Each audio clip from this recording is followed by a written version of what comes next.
Okay.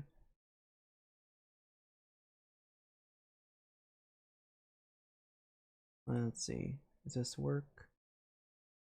Test, test, test. Blah, blah, blah. La, la, la, la, la. Desktop audio on. Okay. Let me just turn on the volume, because I do have volume off when I usually play Genshin. There we go.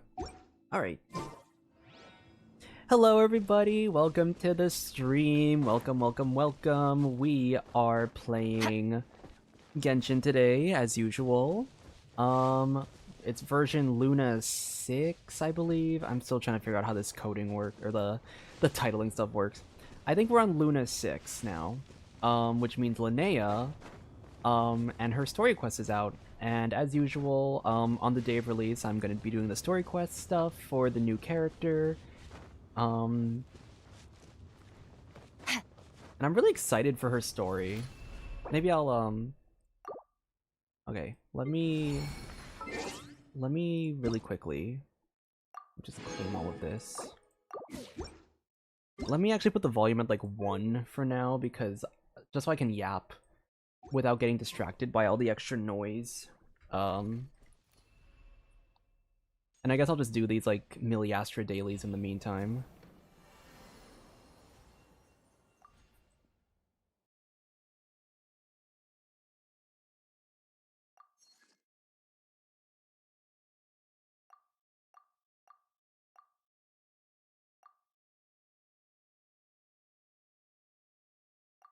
Hold on, let me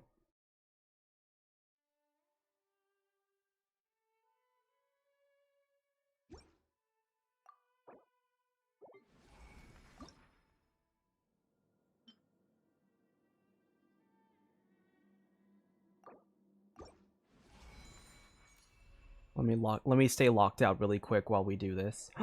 No, they took out the coin simulator. It's okay. I have 3 different damage testers to work with. Excuse my cough. I just finished eating dinner, and I had ham and rice, which are both very sticky foods, and that means it is, my throat is not it right now. But as I was saying, I'm really excited for Linnea's story because her character teaser was something that really, like, I guess resonated with me. They're like that I guess like the stuff about like it can be considered as a very general thing, but just the idea of like being the idea of just like being different. I'm just kind of curious to see how that plays into Linnea's story.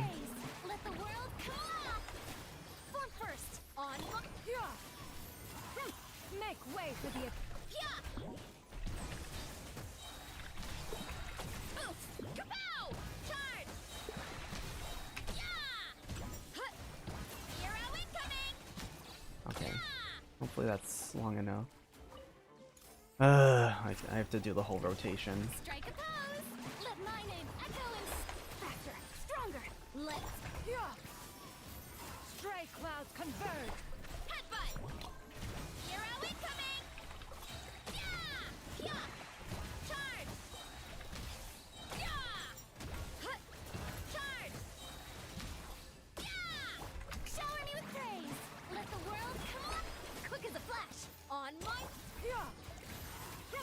Make way for the headbutt. Okay. Now we can leave.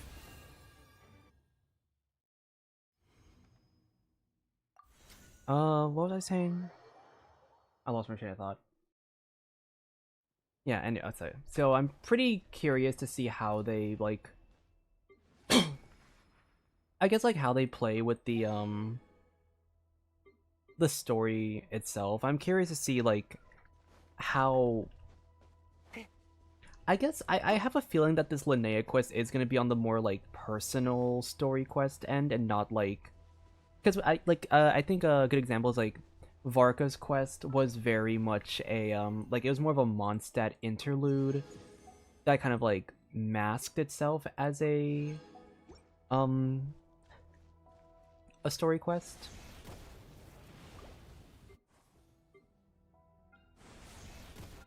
What are the new skins? Hold on, I'm losing my train of thought again. That's pretty cool. That's pretty cute. That's also pretty cool. Okay. Let me just do another... Oh! Wait. Oh, I thought that was a 16... Not 16, I thought that was a like a 10 pull.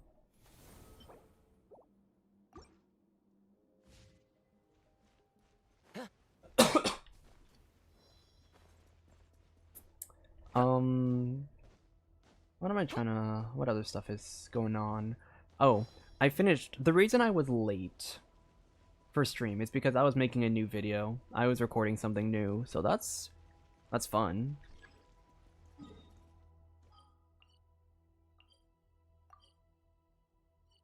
Oh my gosh, and up ahead... Oh yeah, up ahead's gonna be Dormant Port. Okay. We're exploring that later, though. That's...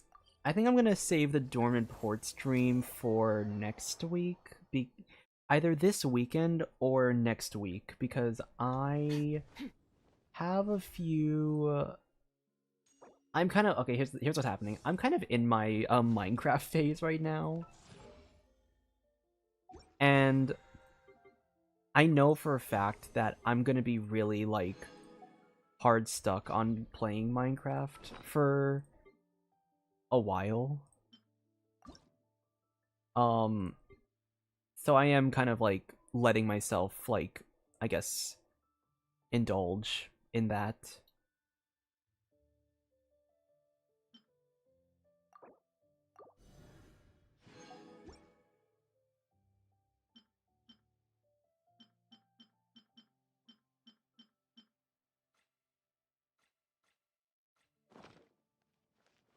Trying to just clear out all of this stuff.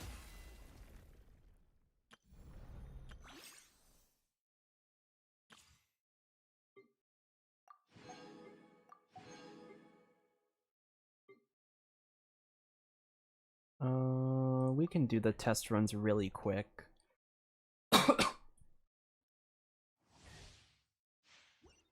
So this isn't, this stream is not going to be a pulling stream, really, because, for anyone who missed the live stream video, when it got revealed that the Fontaine Chronicled was coming back, I decided to instead prioritize my wishes for completing the version 4 roster. And the last character I need from version 4 is Sijuin. So I am prioritizing Sijuin over the other characters right now. Yeah, that's... So basically, yeah, I'm skipping Chaska.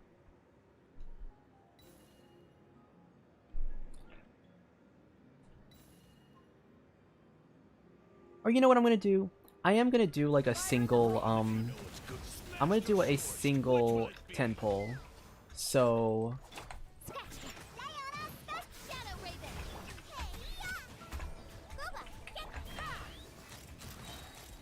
That's all I've got. Locked on.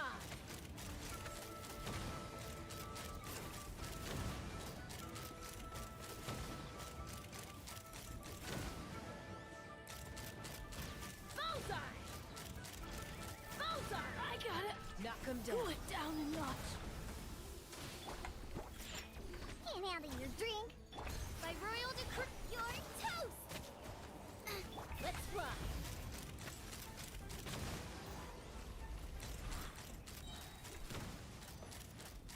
Bullseye! Bullseye! Okay, cool.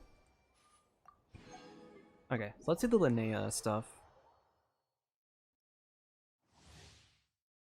Linnea is a Geo character who enables party members to trigger Lunar Crystallize. Yeah, we know this stuff.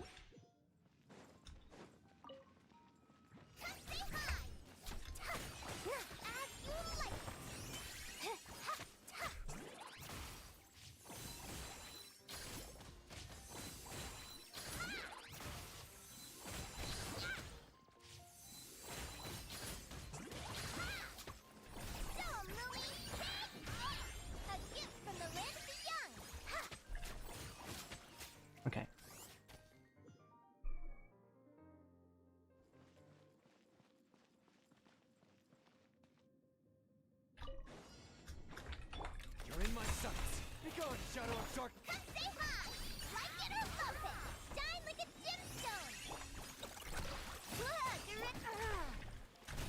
Submit! Yeah.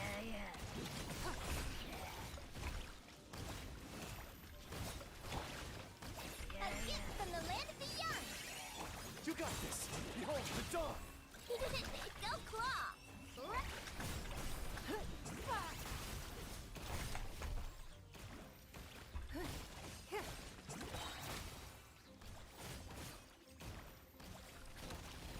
I like how they brought Ningguang in to show, like, hey guys, you can use Ningguang in this team. Congratulations. I do like what she's bringing to the meta. I really like her kit. There wasn't just... I think the reason I didn't make a video, like, dedicated to her, it was, like, more the Eat Lua video. It's just because, like, I think, in terms of, like, the game design, it wasn't, like... I guess, there wasn't much for me to talk about in terms of game design. I could go on about her power level and a ton of meta teams and, like, kind of, like, get into that spiel, but it wasn't really what I was interested in.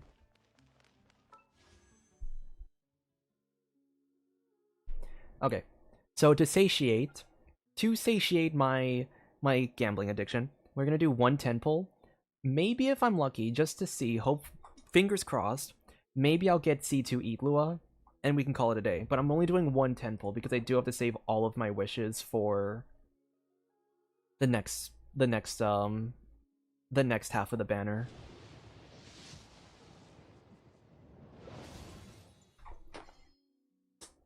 We take that. We take those wins. Okay, that's pretty good. Yeah.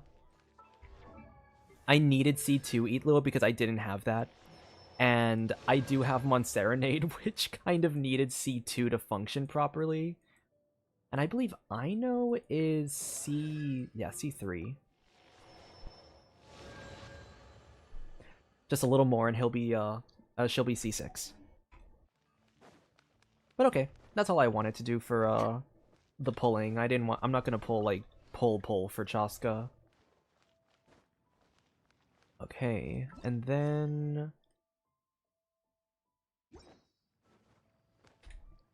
I'm gonna switch us to a lunar, like some kind of lunar crystallized focus team. Maybe something with just full Hydro Geo, you know.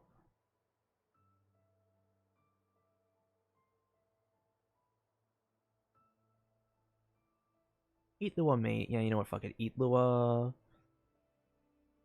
Columbina.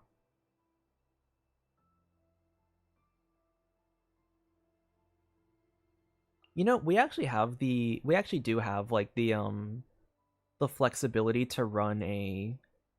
I'll light the path ahead. Technically, we can run a double, because it's probably going to give... If anything, we're going to get 5 party members.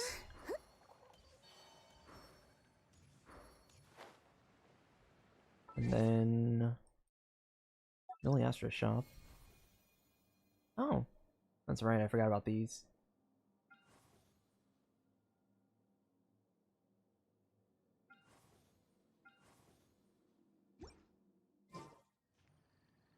Alright. I think we can start with the actual story quest now. I did all like the what do you want to call them? Housekeeping, I guess. Where do I go? Fuck. Where do I... Oh, there it is.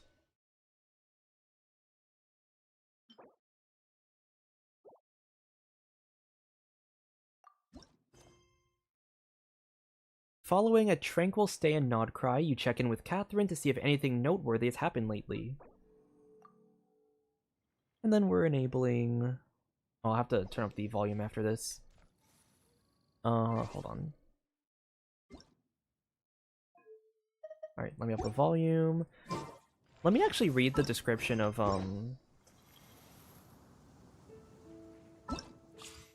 Let me read the description of this. Go, child of the Fae. Make your way to the villages and towns and seek kinship with the humans. The world of the Fae is rife with a sorrow you do not understand. Once upon a time, a young Linnea caught the faint, lilting refrains of a strange little tune. Many years later, the echoes of that song have finally found her once again. Okay.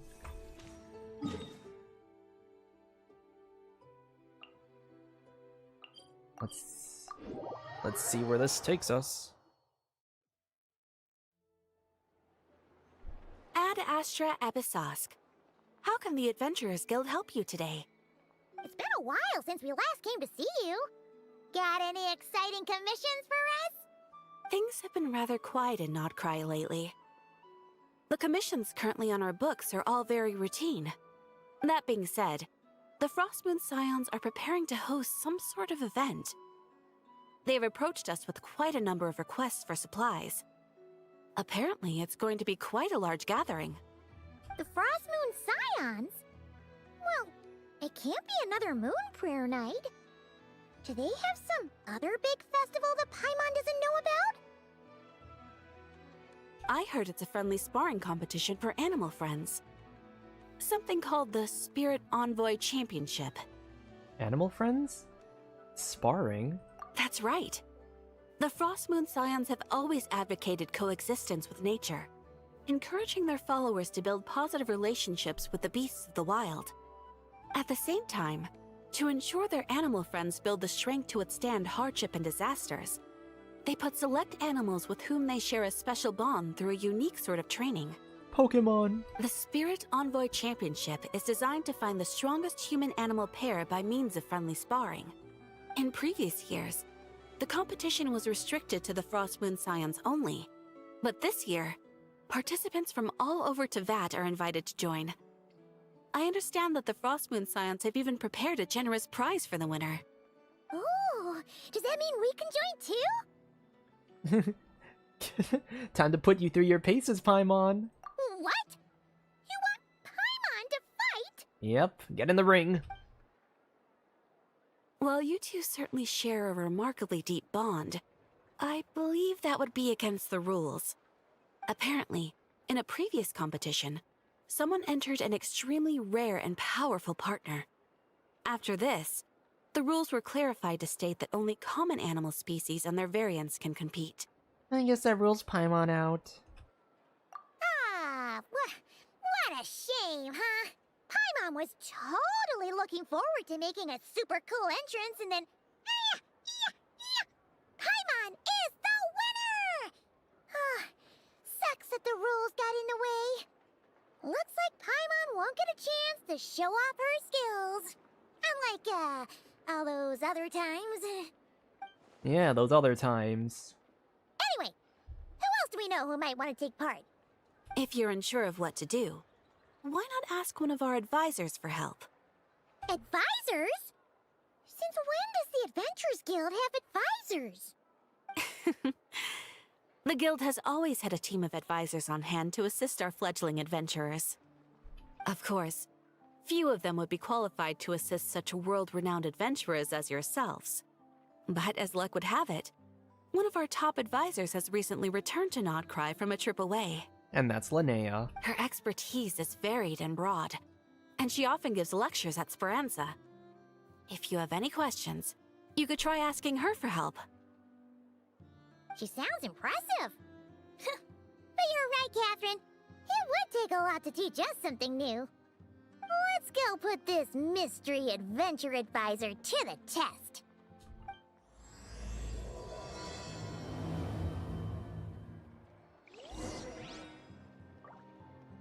Go to Speranza and meet the mysterious advisor. Let's say Linnea. Oh, Leoba.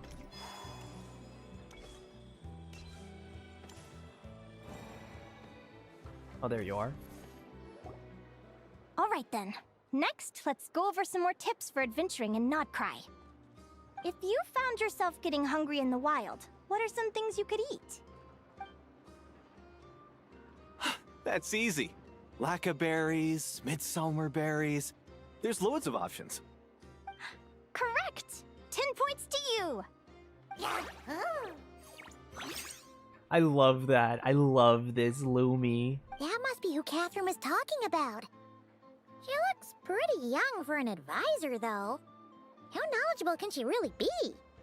But there are plenty of places where berries don't grow, right? What should we be looking for in those places, Miss Linnea?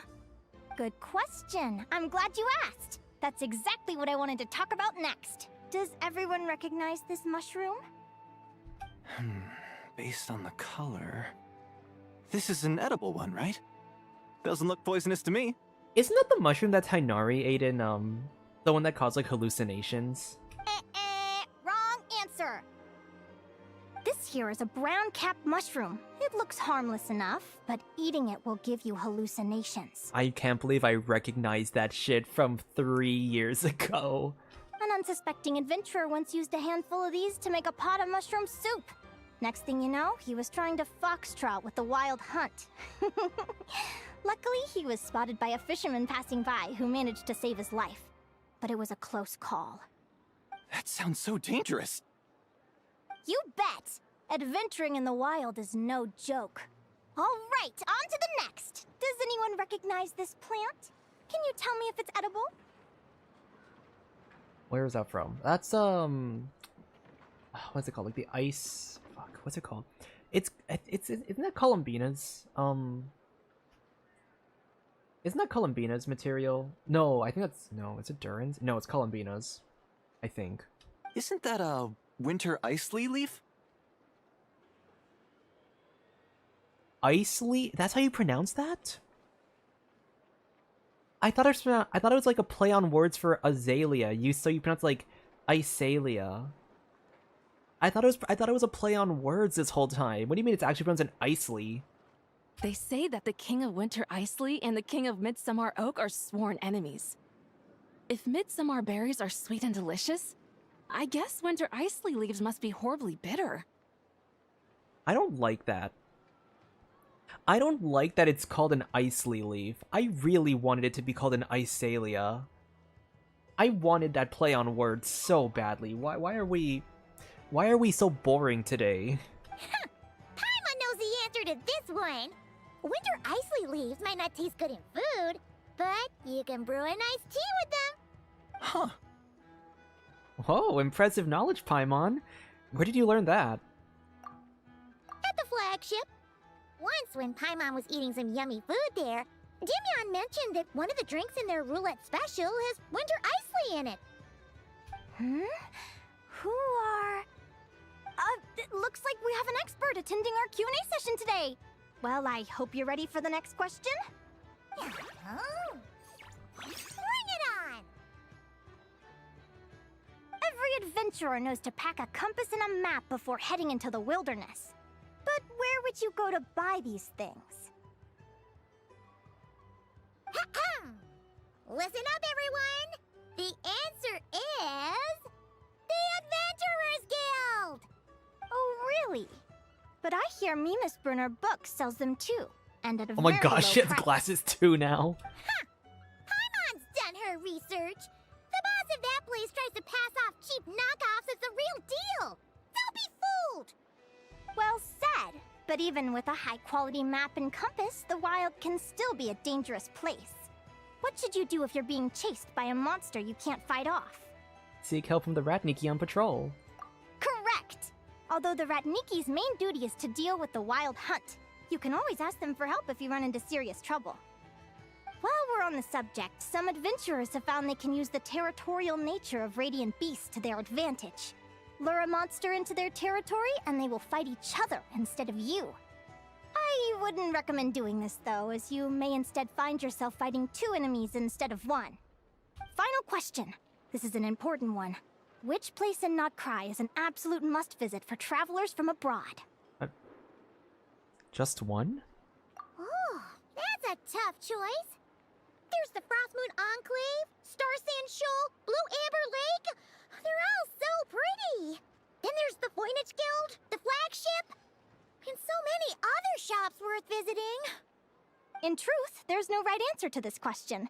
But if you ask me, the place most worth visiting is right here, Speranza.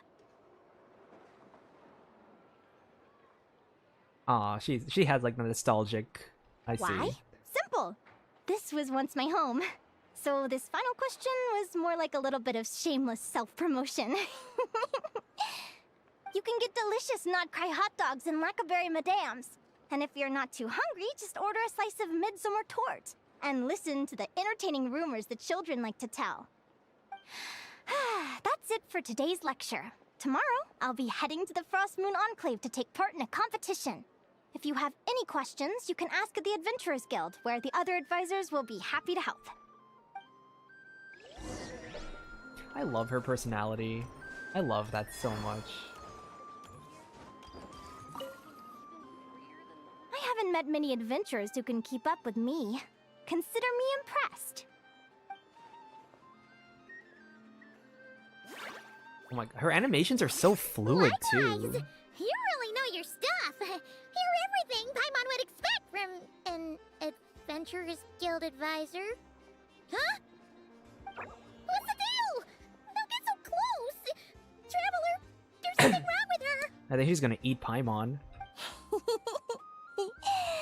Actually, I was going to ask. Your little friend is so clever and cute. I love how she flies around, too. Can I pet her? Whoa! Stay back! Oh, pff, oh shit. Don't be afraid. I'm not gonna hurt you. Come on, come here.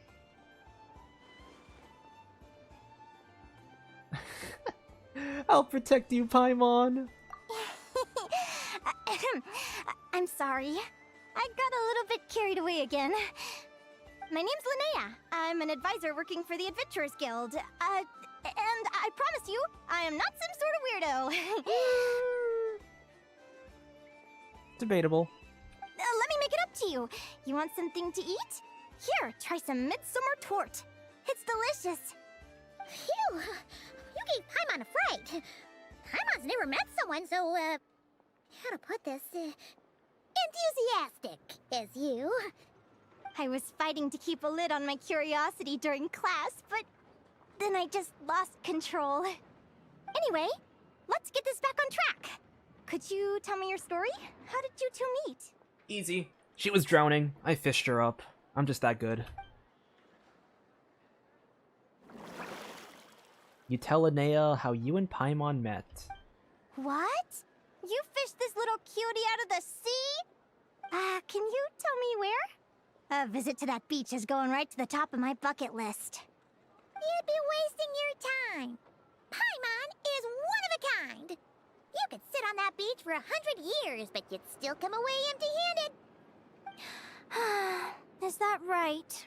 What a pity. Anyway, you said you're going to the Frost Moon Enclave for a competition? Right. Paimon almost forgot why we came here. We were thinking of taking part in the Spirit Envoy Championship ourselves. Catherine said you could give us some pointers. Let Paimon guess. Is that your partner there? No. Yep, her name is Lumi. She's my trusty assistant. I've never seen a creature like this. Hey there. Yahoo! Have you It's two ever ventured adorable. north of Notcry? Not yet. Wait, so you're saying Lumi comes from the northern tundra? Pretty much. There are 6 types of fae commonly found in the tundra. Lumi here is a Jack Frost. That's one of them. Jack Frost? Interesting name choice. She doesn't exactly look very frosty. An excellent observation. In fact, Lumi is no ordinary Jack Frost. She's a special one. The first time I met her, she was wearing this weird cardboard outfit with ugly splotches of paint on it.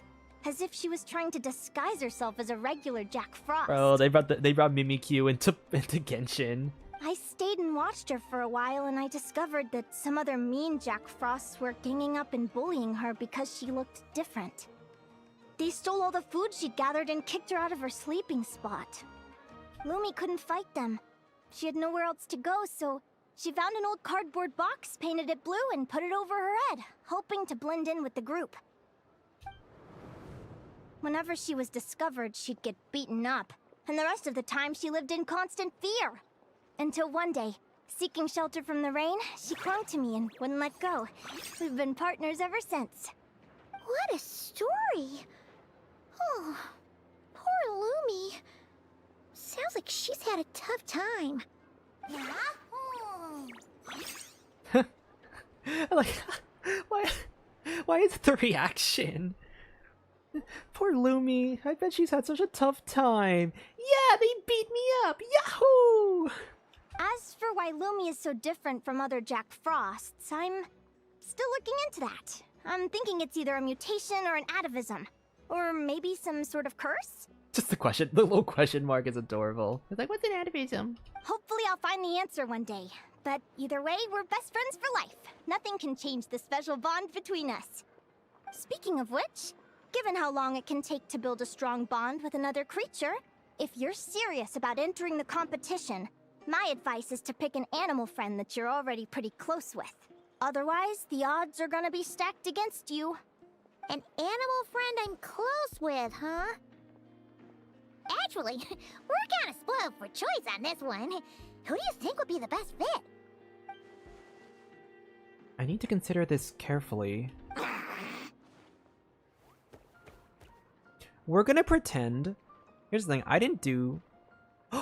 The music! Oh my gosh, I recognize that music. We're gonna pretend that this is Little Buddy, because I didn't do the quest that you meet the other Tepetlosaur. Not Aguara. Tama, a juvenile Tepetlosaur. For a long time it slumbered inside a shell that could not be broken. Then you and your soaring companion discovered it in an ancient ruin and called to it from outside its shell. The dragonling, hatched from its shell, has followed you ever since, keeping you company and growing alongside you. Huh? Aguara? What are you doing here? Are you saying you want to join the competition? Oh, he's adorable. Okay, I'll name you Aguara. I'll let you be Aguara. Oh, neat! A Notlanese Tepetlosaur! Oh, he's so small and cute!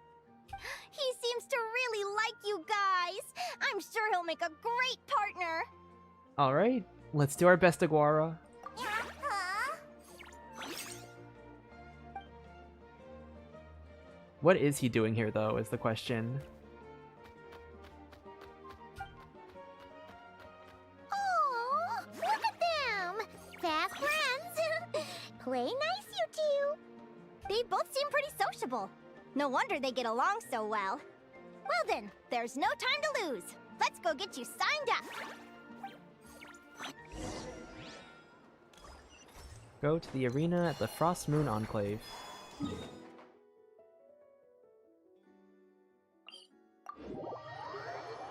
They're adorable. They're so adorable.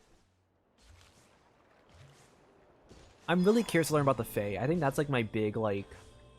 Oh, there's Mualani. Whoa! Paimon wasn't expecting this many people. Traveler, Paimon! What a nice surprise! I didn't think I'd run into you here. Oh, and Professor Linnea is here too! Are you guys here for the competition as well? Yep. Why she looks so nervous? Feels like we haven't seen you in ages, Mualani. So, how do you know Linnea anyway? Through her work with the Adventurers Guild. She was in Natland not long ago. She knows so much that we took to calling her Professor.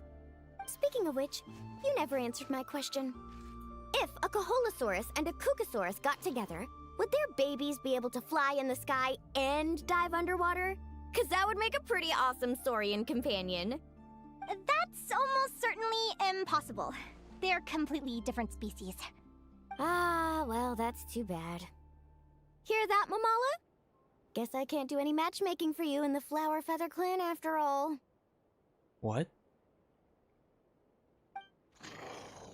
We're entertaining this idea to a...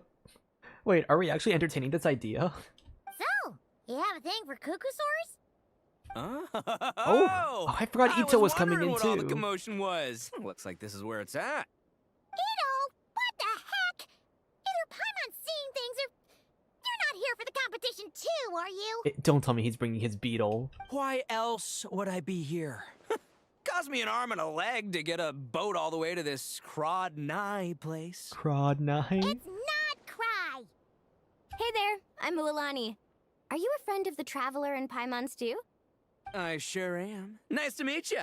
The name's Arataki Beetle Gladiator Ito, head honcho of the world-famous Arataki gang of Inazuma. If he even makes it to the second round, I'm actually going to be really impressed with this guy. That's quite a mouthful. Wait, did he say Arataki gang? Why does that sound so familiar? Just call him Arataki Ito. This guy's a bona fide buffoon. Hey, who you calling a buffoon, you flying lavender melon? Flying lavender melon. Wait, so you're some sort of mutated lavender melon? You don't look like a melon. Paimon's not a mutated melon, or any kind of melon. How could a melon be this cute? So, Ito, are you here on your own? Where's the rest of your gang? Yeah, about that. Well, unfortunately, the gang only had the funds to send their main man this time, but don't sweat it. Once I snag that championship title, I'll use the prize money to bring Shinobu and the boys over to join the party. Shinobu. Oh, I remember now. Kuki Shinobu, right? She's mentioned the Arataki gang before. Wait, do they know each other? Huh? No way! You've met my deputy? Was this like one of the, maybe this was one of the, like, the Traveler's Tales that I didn't do. She stopped by the Flower Feather clan recently to take the flying trial. Chaska said she was a natural. Hold on. If she's that good and she's only the deputy, you must be way stronger than I imagined. Look sharp, Mamala. We're in for a tough competition. You know what? Sure, let's go with that. That's right! Bring it on! I'm looking forward to seeing who I'll be facing in the finals. Word is that the early birds get the best draws. You snooze, you lose. Laters, compadres! Wait, is he serious? Mamala, we'd better hurry. No, that's complete nonsense. Shall we? We shall. Hey, Traveler, have you noticed? There's loads of other people we know here, too. Why don't we go say hi before we register? Anyone else?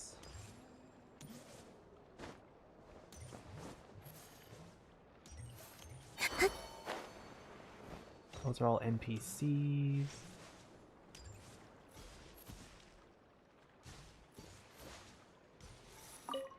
I got here first!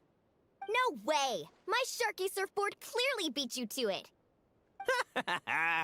Well, I'll see you in the arena. Just don't go crying like a baby when you lose. Did you hear that, Mamala? Show them no mercy!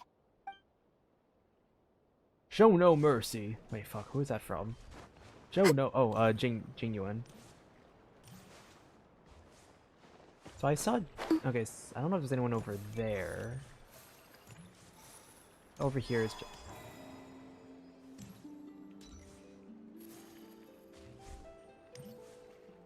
Okay, they have like slightly different outfits. Hello, Yehoda. Yehoda! Here for the competition? Yehoda? Ahem. I'll have you know it's Champion Yehoda. Champion? Don't you know? This isn't my first Spirit Envoy Championship. Uh-huh. I took part in the last one. And not just that, I only went and won the entire competition. It was very heroic. Although, there were nowhere near as many contestants then. Why did so many people have to show up this time? How am I gonna keep my title now? Whoa! That's amazing! We'll definitely have to learn a thing or two from you. Yeah. Oh, she's getting schooled. Oh, it's the same. Oh. Okay. Yehoda? Ahem. Okay. I'll have you know it, don't you know? This isn't my I didn't think it was gonna be like a although repeat dialogue. There were nowhere near as many. Whoa! Okay. Lauma.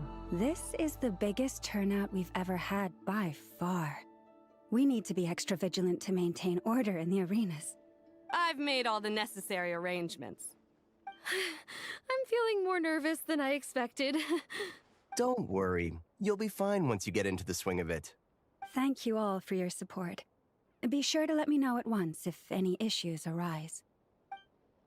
Okay, I'm just gonna double check that Lauma doesn't have like unique dialogue. This Nope. is the biggest I've made all the Don't worry. Thank you all. Okay. I think that's everyone in the area. So we can go... Oh, actually, was that over there? Hold on, hold on. I want that. Okay.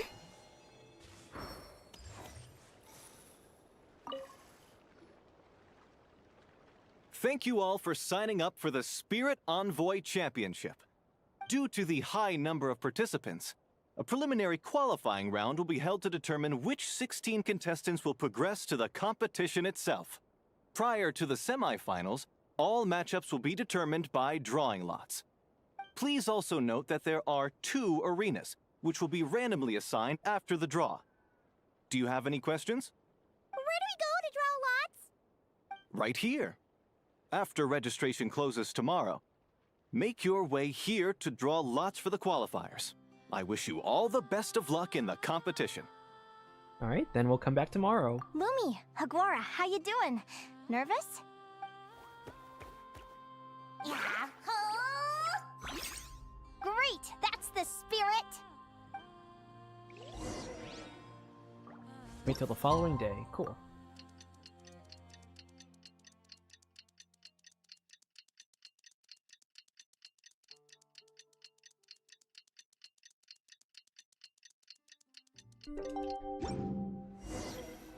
Draw lots. Who do you think our first opponent is gonna be? Oh, Paimon hopes they aren't too strong. Aguara might need some time to ease into it.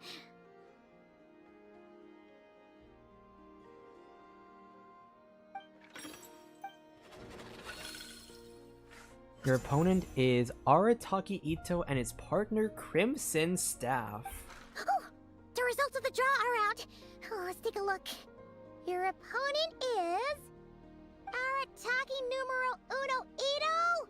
Ah! We literally just managed to get rid of him, and now you have to face him in the arena?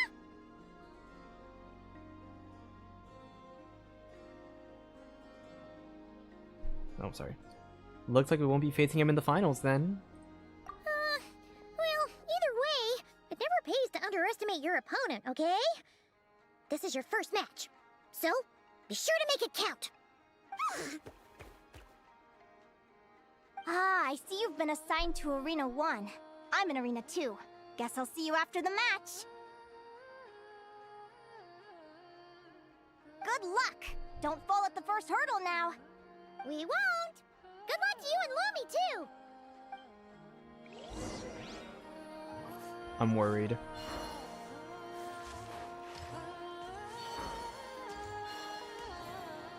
Any dialogue? No? Okay.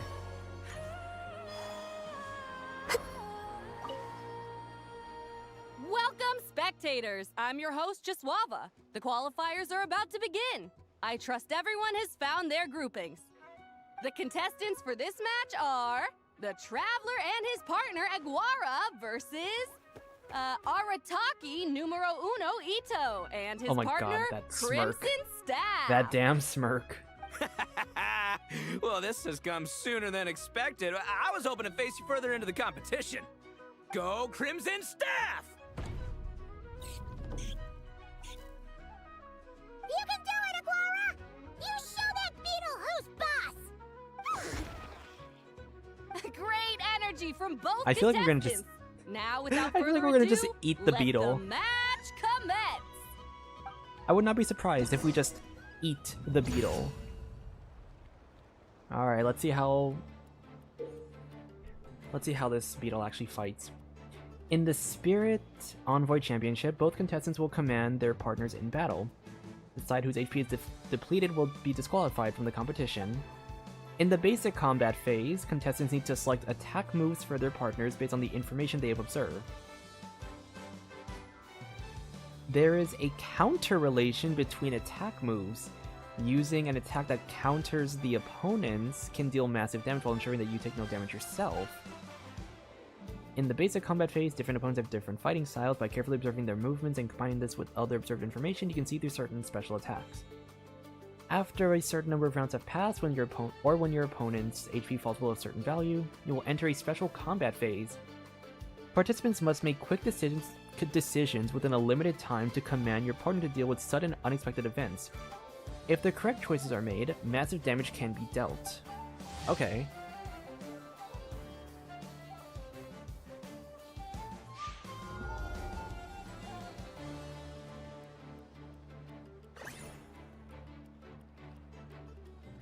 Their opponent appears to be adopting a defensive position.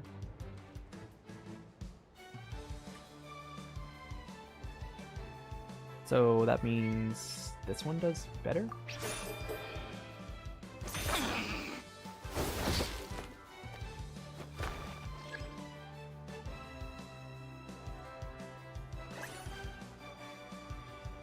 Charged strike.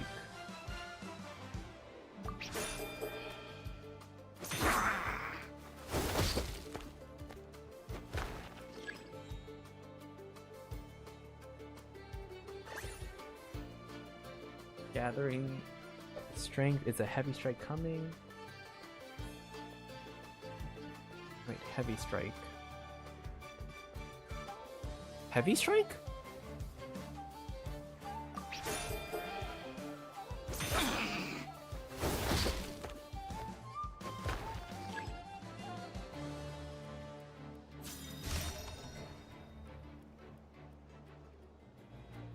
Woo-hoo-hoo-hoo! You got some moves. I'll give you that.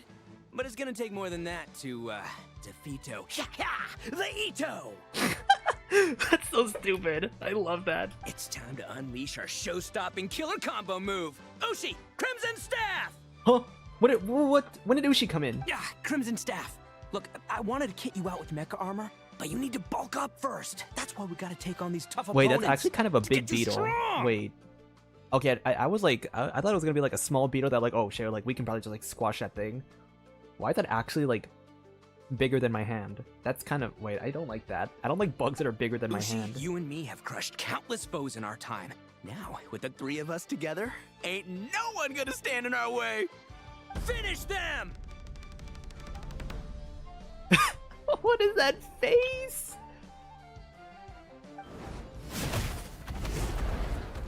Also, is this even allowed?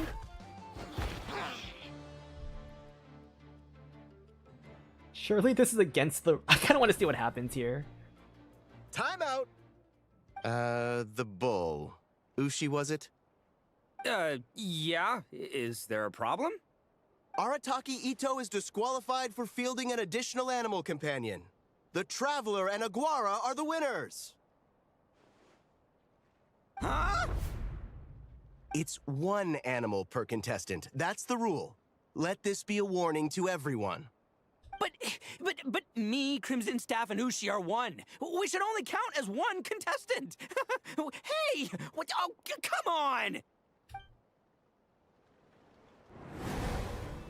I see we chose right. What the fuck is... Sheesh, that was a close call. But you made it through the qualifiers. Paimon wonders how Linnea's doing. Let's head over. Dodge left, Lumi! Yahoo! Yahoo! How did you know I was gonna... Now counterattack! Pummel it! Yah-ah! Looking good! Let's do this! Ignorance really is bliss, isn't it, Linnea?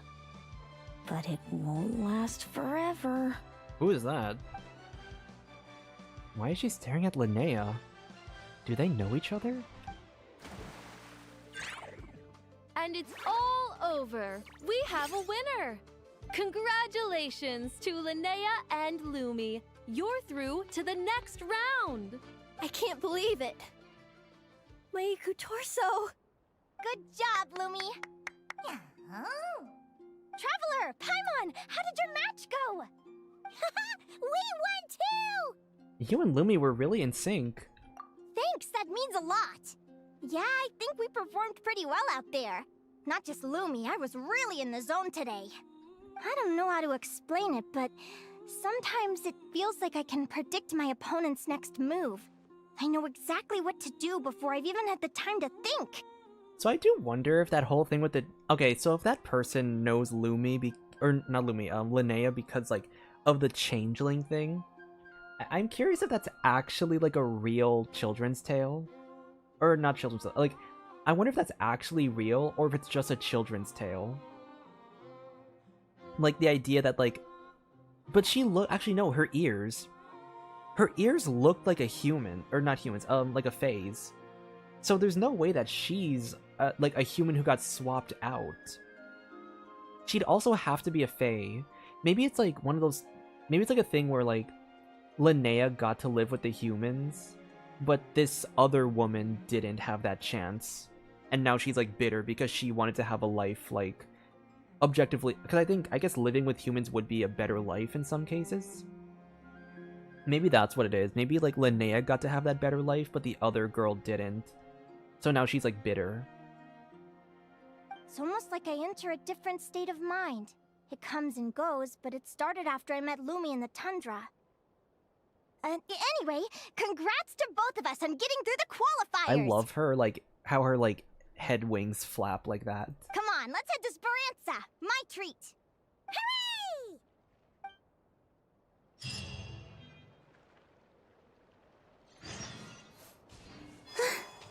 I wonder if we can spot her in this area. Shouldn't be too hard, they're all wearing, like...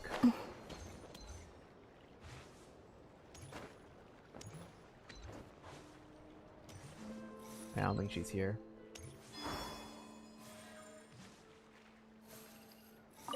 Oh, Ito. I can't believe it. My glorious journey ended at the first step. It's your own fault for not reading the rules. Who's she? Crimson Staff. Are you guys trying to cheer me up? Well, don't you worry. We'll come back stronger than ever next time. And I'll lead us to a glorious victory, fair and square! Anyway, seeing as we came all this way, I think a little sightseeing is in order, huh? Let's go get ourselves a taste of Crod Cry culture! It's not a cry! Seriously? Again, it's not cry! Do you actually have any Mora left? Well... Hey, the Lavender Melon! I've got a little, proposition for you. No way! If you want Mora, go earn it like everyone else! Good luck. Fine. Don't let me any ding-dang. Watch me, I'll figure something out. This is a small pond, and our Taki-Ito is the biggest fish around. Oh my gosh, Max Middleman with his like ad-libbing and like improv is so fun. I love... They made such a good choice making him Ito.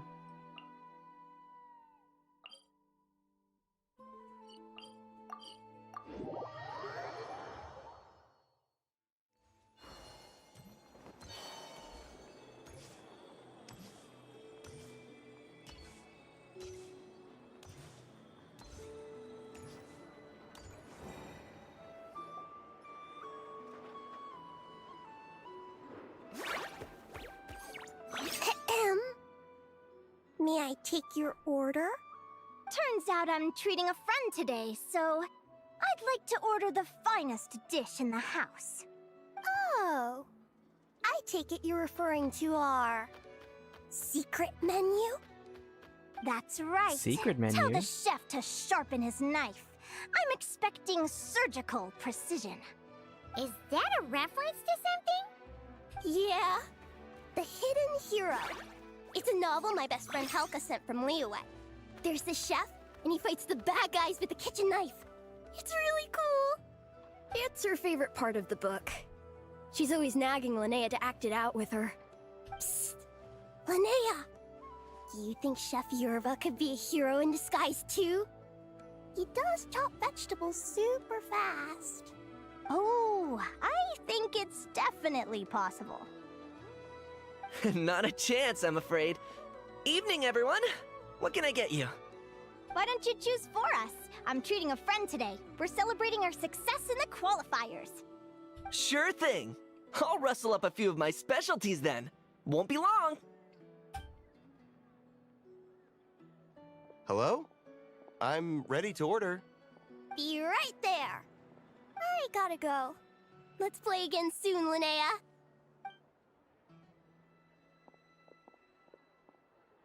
You seem to get along really well with everyone here. Oh, that's right! Didn't you say that this used to be your home? We lock in, chat. It's time for Linnea lore. Yes! After my parents departed, I came to live here with my friends in the conch gang. Departed? I'm so sorry. I didn't mean like that. They're still alive and well. They just don't live around here anymore. Come to think of it, I haven't told you my story yet. I guess you'll have noticed the wings on my head by now. They're proof that I'm not human. Yeah! Paimon noticed those. Are you comfortable telling us some more? Sure. Well, it's a story that starts a long, long time ago. When I was just a kid, my wings were barely noticeable. They looked just like two little cowlicks. No one suspected there was anything unusual about me at first. Not even Mom and Dad. They were too busy to notice. But I always had this strange feeling I couldn't explain. Like I knew that all these little ways I was different from my friends couldn't just be a coincidence. Then, I was a little bit older, I read this story in a book of folktales. It was about changelings. Changelings? What are those? The story goes that some of the Snowland Fae will secretly switch their own child with a human baby, leaving their offspring to be raised by humans, while taking the human child for themselves. Why would they do that? I know, right? The way the stories are written, it sounds like something parents make up to scare naughty kids. If you don't behave, the Fae will take you away and leave a better behaved child in your place. It's the sort of thing that starts as a warning and evolves into folklore over time. So, obviously I didn't take it seriously at first. But then as I grew older, I started exhibiting more and more Fae-like traits. I mean, just look at the crystals on my skin. Whoa. No humans have those. It's a dead giveaway. Oh, I thought that was part of her clothing. I didn't realize that was actually a actually on her skin. So, you're really a changeling, huh? Did you tell your mom and dad? Bear with me, I'm getting to that. At first, I wanted to hide it from them, but eventually I plucked up the courage to tell them. I figured, even when we're scared and uncertain, it's important to face the truth head on. This feels like a coming out story. They were stunned, of course. It took them a while to accept it, but after the truth had sunk in, Dad sat me down and told me they'd decided to head north and look for their child that was taken. They're really good people, though. Not only did they raise me for all those years, but they left me some money in case of emergencies. After that, I grew up with my friends in the conch gang. All of these kids are from broken homes, but everyone supports each other, and they still live life to the fullest. Is this an NPC or is that a real, character? She looks like a real character. Wait, is that an NPC? Oh my gosh, wait. Okay, so I remember hearing people kind of talking about this Linnea story. It's kind of like a... I think people talked about it in a way that was very very neurodivergent coded, which I think is really I think it's also completely accurate. It's a very when you look at the neurodivergent stuff, you can see a lot of a lot of relation and resemblance of oh, growing up I felt different. I always thought I was different, but you know, I didn't think I was. I thought it could just be a coincidence. I'm very surprised that this also fits really well with like the analogy of like being queer, like identifying it, like thinking, like not knowing. I think that's like one of the things when you're growing up as a kid, as a queer kid, you don't realize that that's even a thing. You don't know that's a thing, so you don't think to yourself, "Oh, I must be different," or it's like you know you're different, but you don't think you're like you don't know why you're different.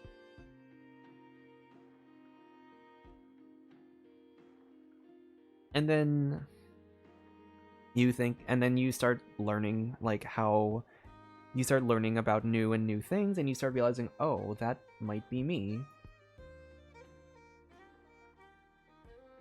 I'm not entirely sure if like you would really.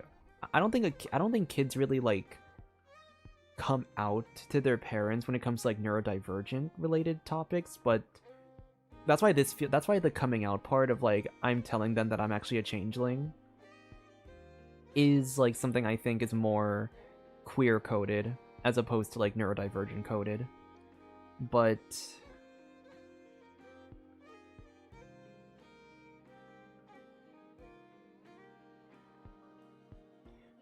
that was so, I did not expect it to relate to a coming out, like a coming out analogy as well. I'm really curious of like, I wonder if like the way Linnea is explaining this is like actually how it played out. Like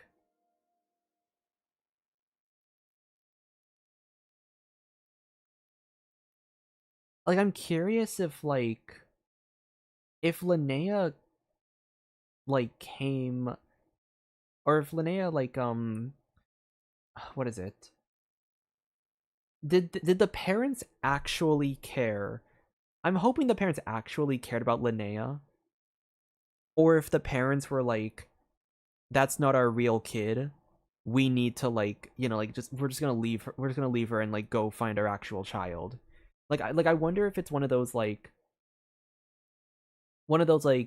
I'm just gonna grab some milk type of stories, and like they just like leave forever.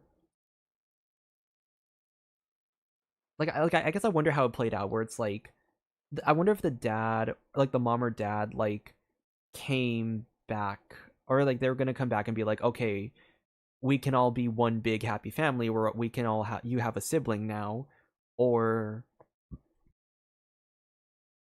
if like they just never came back. I'm like don't you think they would have come back by now? I'm wondering if like the families like actually, oh gosh, I'm wondering if like I wonder if the parents were just like being like nice up like on the surface, but they actually just like resented Linnea. I'm hoping that's not what happened, obviously, because that's a really heartbreaking tale. Imagine like being told by your parents, like, oh yeah, like, we're just gonna go and like find our other kid and we're gonna come right back, and then they just never come back again. Like, I'm hoping that's not what happened, but like, oh gosh, I would feel so bad for Linnea if that's actually what played out.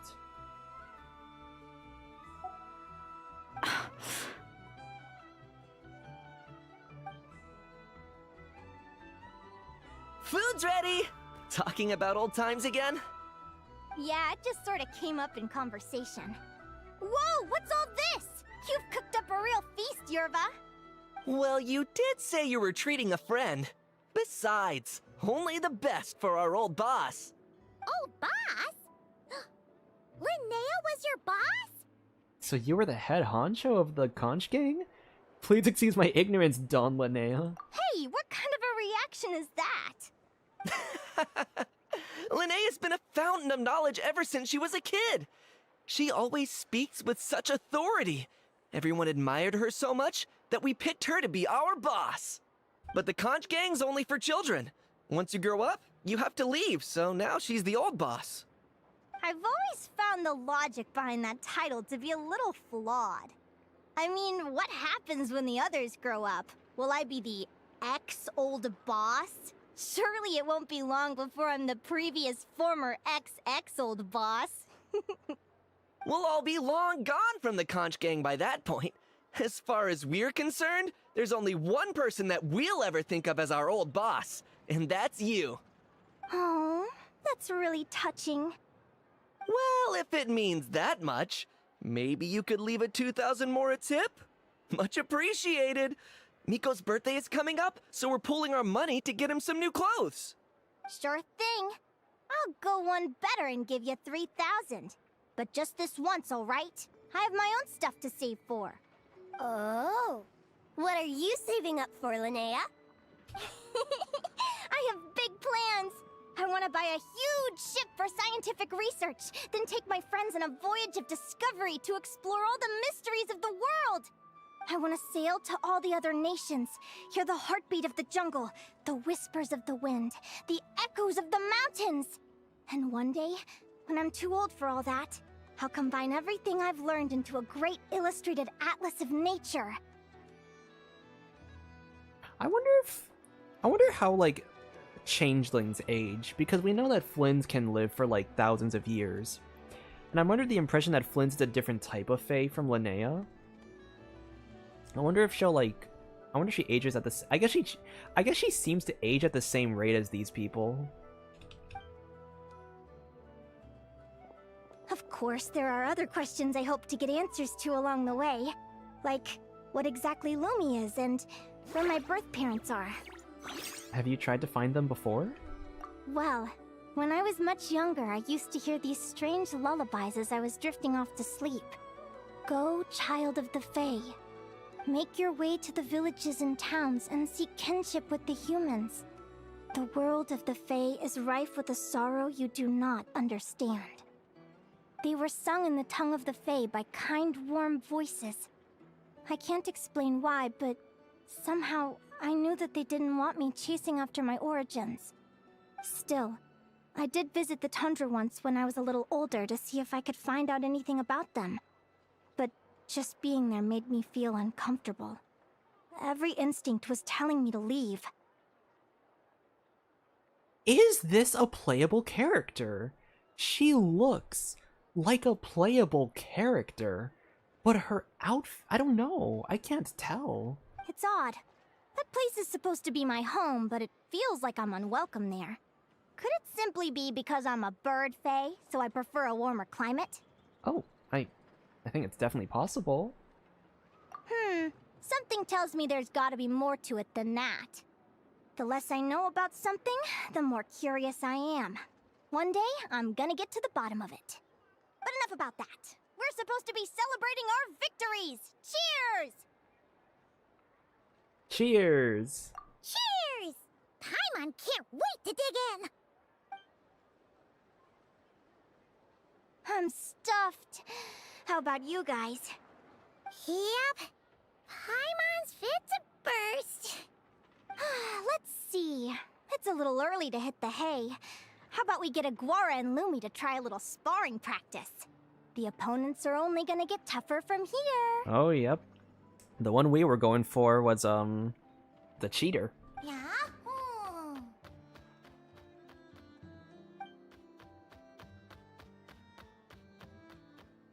They seem to like that idea. Then what are we waiting for? Let's go!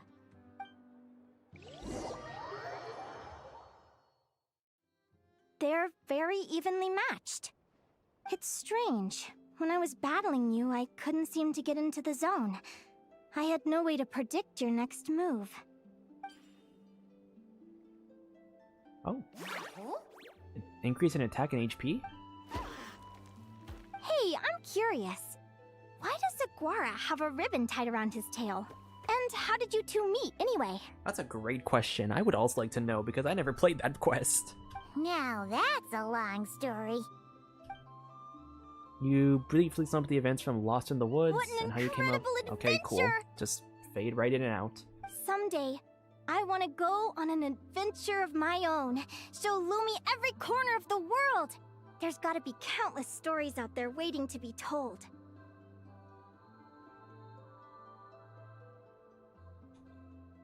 What's the thing Venti says? Come on, traveler, let's go! The world is full of countless adventures just waiting to be discovered. You're excited too, huh, Lumi? But most importantly, we have to figure out who you are and where you came from. Then we can track down others just like you. Maybe then you won't feel lonely anymore. Aw, Linnea. It's about time we all got some rest. Good training session, everyone. Oh, I see. We can kind of see that she's kind of like tying herself in with that. She wants to find out where she came from as well. I'll see you at the arena tomorrow. Oh, we'll have to draw lots again, won't we? Hopefully we don't end up facing each other this early in the competition. Wait, no, forget I said it. I should go before I jinx it. Lumi! Oh, Nick and See you tomorrow. She can go in the Thanks, you backpack. I love that. You're welcome. Bye.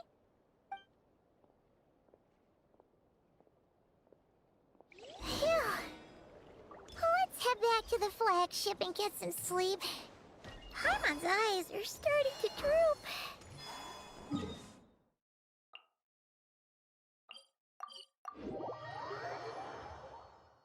I'm so curious who that woman is. I'm very curious. Like, once again, in my head, I'm like, realistically, she looks, once again, she looks playable. I can't quite tell if she's actually like, oh, wait, people are here. Hold on, anyone else besides Ito?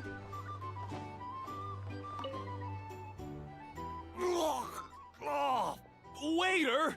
Come here and taste this wild berry trail! Then look me in the eye and tell me it's fit for human consumption! It's much too sour and has a bitter aftertaste. I want my money back! Please don't shout. I assure you, the berries we use are of the highest quality. Bitter is out of the question. Is that Koi Dao? That sounds like Koi Dao. I think you've had too much to drink. Time to settle up and leave. Too much to drink? I'm perfectly sober, thank you. Now you'd better give me this meal on the house. Otherwise... Otherwise... what? Huh? Who the heck are you? Oh, I'll tell you who the heck I am. The name's Arataki. Thanks for waiting, mucho apreciado. Ito! Oh. An Oni! It's an Oni! He didn't pay for his... Nice work, Ito. Keep this up and we might just have to double your bonus at the end of the month. Don't you worry about a thing. Oh. As I long guess as Ito's okay. around, consider this establishment protected. Well, you know what? Nope, nope. You know what? He's making money, like we told him to. He figured it out, like we told him to. Oh, what's this? Marionette's note. Oh my gosh, you can still read this? Every time I saw Sandrone, the notebook she had was never exactly the same. Though she is a machine, to you and your companion, Sandrone is entirely human. Her joy, sorrows, and emotions are not much different from yours. The notebook that the knave hands you is somewhat aged, with creases at the corners as if it had accidentally been folded and then carefully smoothed out by someone. Sandrone had a lot of other stories about her recorded in it. You're not sure if the knave has read them, but judging from the expression on her face when she gave you the handbook, she seems to know Sandrone very well even without it, and is even responsible for carrying out her last wishes. Oh, wow. Whoa. Hopefully I can... Oh, I can. Okay, perfect. Maybe we'll take a look at that later on.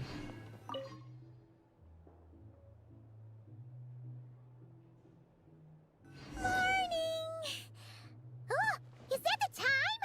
The draw's about to start! Come on, we gotta get moving! Did anything happen on screen when I was looking away? Because I was not, like... Hold on a second. I wasn't watching. I was taking a sip of water. Did anything happen, like, for a brief moment that I might not have known?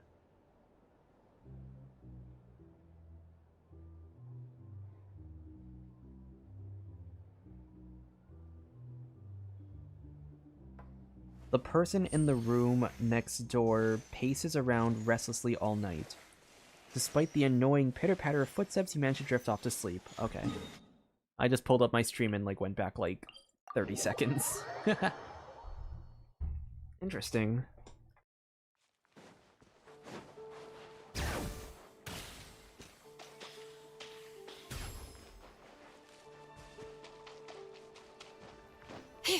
Draw lots.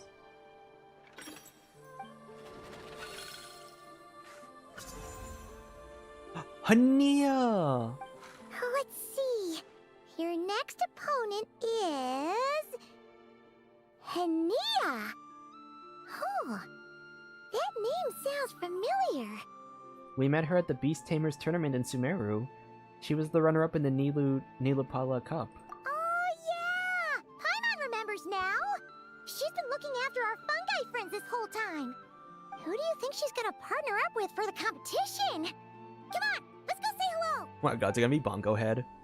Are we gonna have to? Are we gonna have to fight Bongo Head?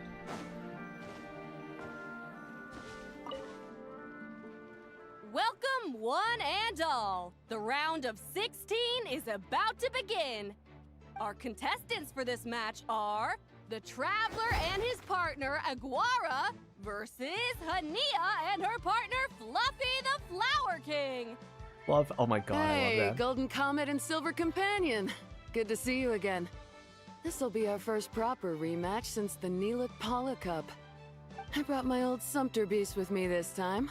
Looks like you're partnering with a new companion too. Let's see who wins this time around.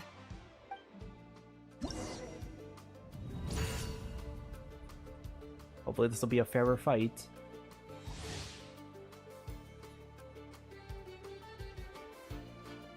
Hania has full confidence in Fluffy the Flower King and favors a direct fighting style as well. Fluffy the Flower King has high endurance but will occasionally stop to rest. While it is resting, it becomes vulnerable and takes increased damage from all attacks.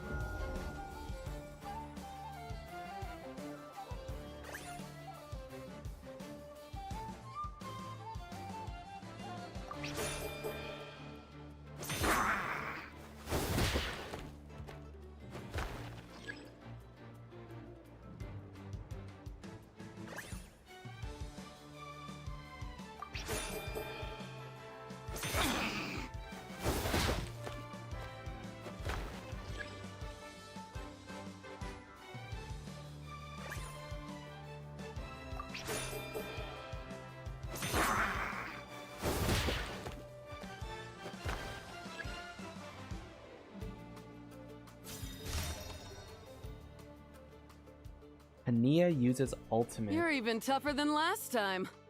But you know what? Sumpter beasts are renowned for their endurance. It's their refusal to give up that allows them to traverse huge rainforests and deserts, one step at a time. And when they charge full speed, they kick up enough dust to blot out the sky. Send 'em flying, Fluffy the Flower King! Watch out!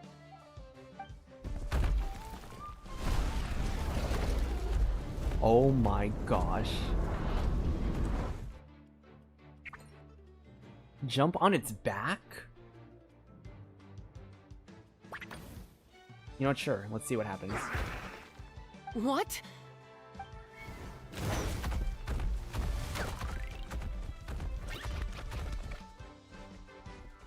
Oh my gosh. Looks like this isn't gonna work. Contestants, please have your animal companions return to the arena immediately, or you'll both be disqualified. Oh no! Come back, Fluffy! Neither side dealt. Oh, that's really funny. Charge, strike, quick attacks better.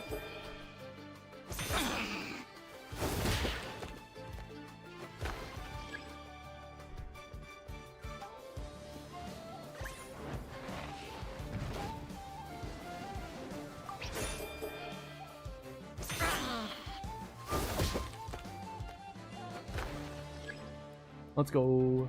Just one more hit.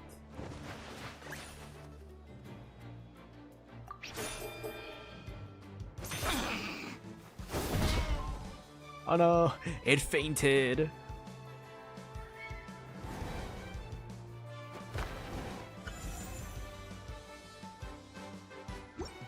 my gosh, I love that. The Traveler and Aguara are the winners! Oh, what a shame. You were so close. Even with a new partner, you're still as tough as they come. This was some bad luck running into you so early in the competition. Well, since you defeated me, you better go all the way like in the Nilot Paula Cup. I can handle losing, but only to a champion. So you go show him who's boss. I won't let you down. Alright, we're through to the quarterfinals. Let's go see who our next opponent is. I think it's gonna be Mualani. Or Yehoda. Probably... I want to say Mualani.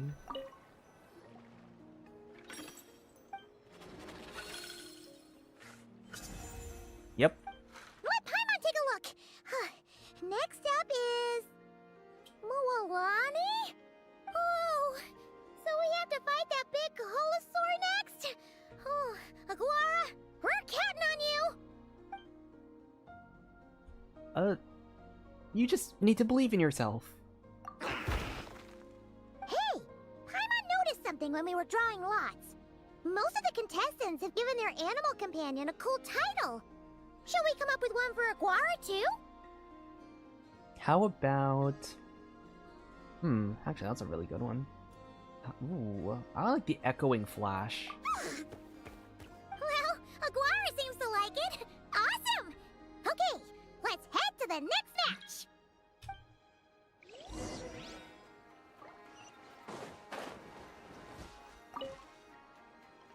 Are you ready to rumble? Ladies and gentlemen, it's time for the quarterfinals. After a fierce competition so far, we're left with the creme de la creme of the contestants. But who among them will advance to the semifinals? There's only one way to find out. Joining us to kick this round off, we have the Traveler and his partner, Aguara, versus Mualani and her partner, Mamala. How you feeling today, Mamala?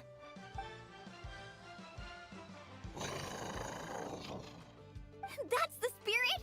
Now let's get out there and show these not-cry folks what the people of the Springs are all about!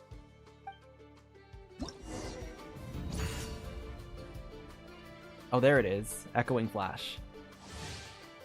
Mualani uses clever tricks in combat, causing Mamala to perform feints. What you observe might be mixed with her misdirection, so analyze them carefully before reacting. However, she seemed to perform a certain move out of habit just before executing a feint.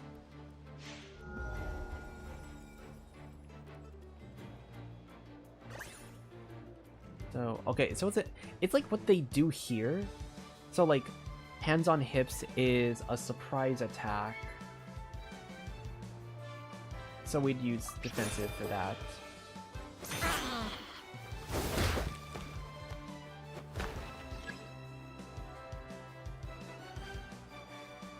Scratch is a charge strike, so we use a quick attack. Oh, wait, did I...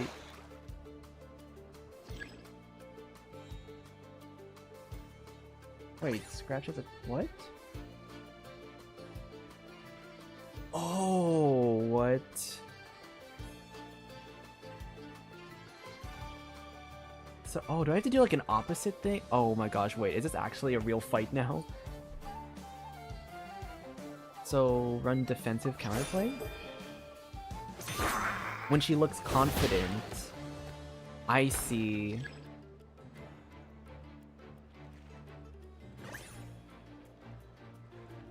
Okay, so if she looks more confident, it's a regular hit. I think.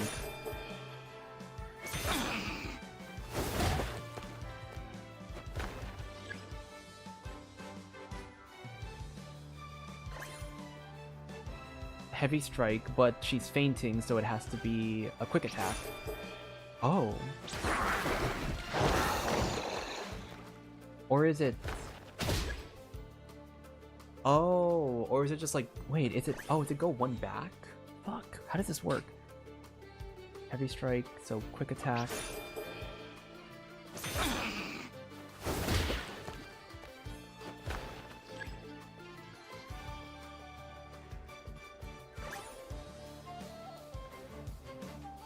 She looks uncertain, so if it's quick attack, the right answer would be defensive. But she's probably gonna. So I do a charge strike?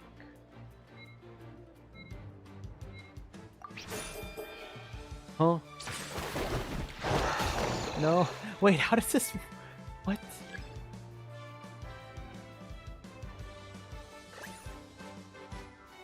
Defensive, so the counterplay would be counter strike, but it's not. She's probably gonna... She's doing it so I quick attack. So I go... Wait, what? What? Defensive would be a counter strike.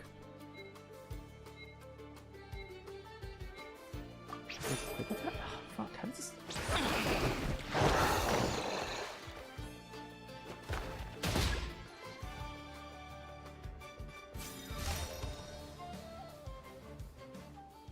I'm trying to think. What a tough cookie! I thought this would be way easier. Your little Saurian doesn't play around. I thought this would be way easier. Wait, why am I... Wait, I'm trying to think. Defensive, if she says defensive position... No, she said... Yeah, she said defensive. As a way... Because then defensive position, I would pick charge attack. Oh, I would pick charge attack to counter defensive, but then she would pick quick attack to counter charge, so I would have to... So I'd have to pick what... I have to pick whatever she's picking if she faints like that. Alright, get up close and let's settle this! Jump, Mamala! Get out of the water! From what I remember, Momala's left eye is covered by an eye patch. This might be an opening.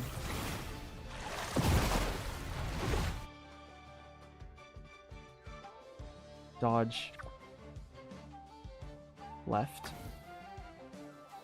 Saw that one coming a mile away!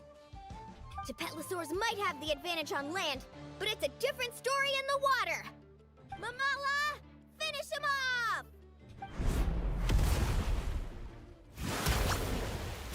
Oh!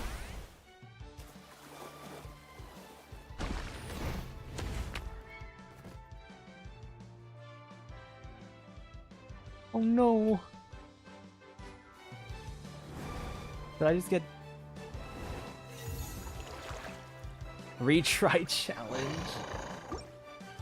Bro, what the fuck? Damn, not us giving the plot armor.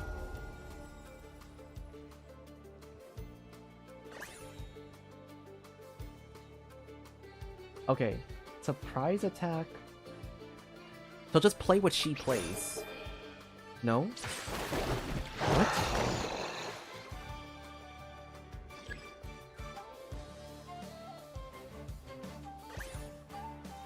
Is she trying to... Oh!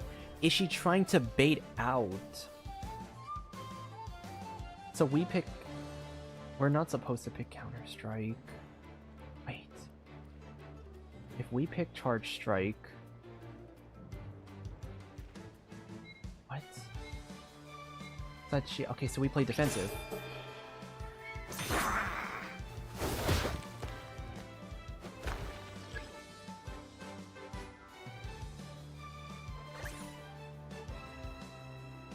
So if we use Rapid, we go to the one weaker than that. No. What? Then, oh no, so we go to...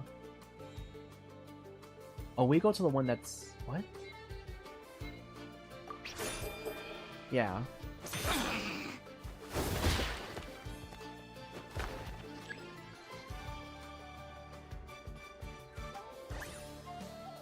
Is she trying to bait us out with a surprise attack? If she baits us out, we need... We go to whatever counters a surprise attack. Because then she's gonna play defensive? Okay, I'm learning, guys, don't worry. I'm learning how to track her, like... Learning how to track her stuff. Okay, and this is a real one. So we just go for defensive.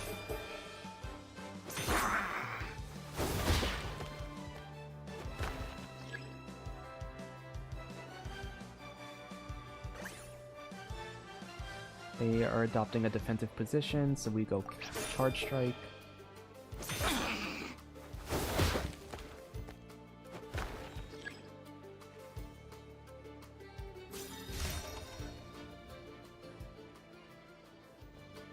What a tough cookie! Alright, get up close and let's settle this! Jump, Mamala!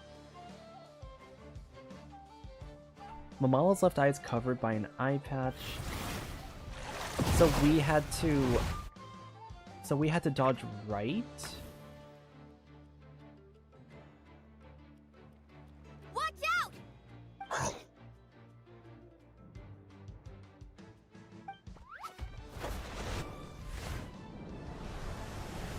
Oh. Our right. Bro, I just fell because I don't know my fucking my lefts from my right. I'm trying to think, like, in that period of, like... Yeah. Okay, fuck. That was just on me. You took advantage of Mamala's blind spot. Not bad!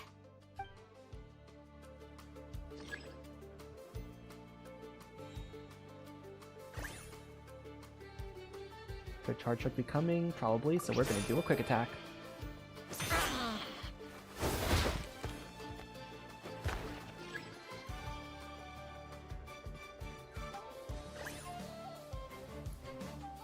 She's trying to get us to take a defensive position, so we need to go... We need to go quick attack.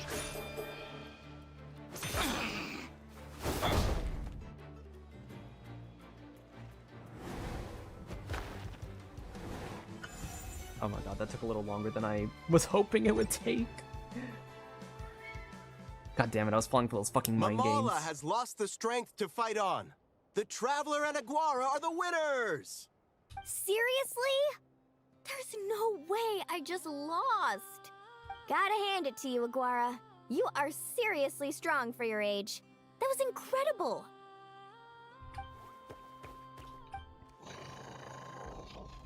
Hey, you're strong too, Mamala. That one was on me.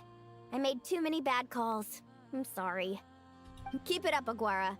I want to see you take down even more opponents. You were the best little Saurian out there today. I'll leave you guys to it. Cheer up, Mamala.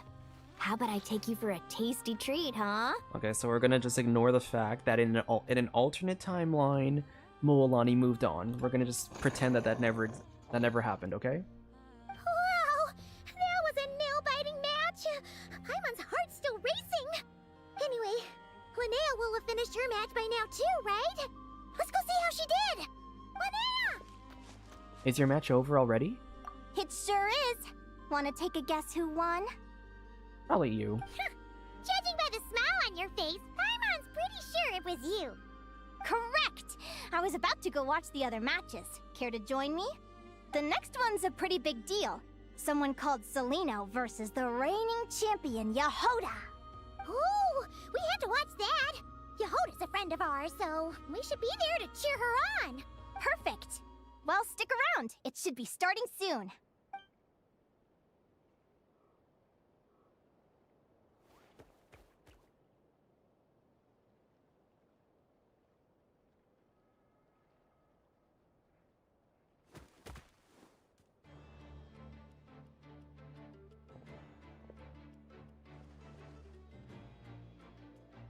Do we see a vision? Celino's companion is a radiant blade horn? Those things are extremely hostile. How did she manage to tame it? Technically speaking, radiant blade horns are classed as monsters. But they are beasts of the wild, and they're not exactly uncommon. It's not against the rules, but still, it's gonna be a really hard one to beat. Go for it, Yehoda! You got this! Ignorance really is bliss, but it won't last forever. Why does it kind of sound like, Why does she kind of sound like Emily? So, Celino's... Is that how you pronounce it? The next one's a pretty big deal. Someone called Celino versus the... Yeah, Celino. She was the one watching Linnea's last match, and there was something strangely hostile about her demeanor. But Linnea doesn't seem to know who she is. She talked about her as if she's just another contestant. Do you think speed alone will stop me from catching you? How about you run around and find out? Reed Miller the 13th, run that thing ragged, and then go in for the kill! Behind you, on the right. Oh. Reed! Her reaction time is incredible. It's almost as if she can read her opponent's mind. Dodge left, Lumi! Thanks, that means a lot. Yeah, I think we performed pretty well out there. Not just Lumi, I was really in the zone today. Okay, so I was right that she could just be another Fae. But do all Fae, or like, do all changelings have the power to read minds? I don't know how to explain it, but sometimes it feels like I can predict my opponent's next move. I know exactly what to do before I've even had the time to think.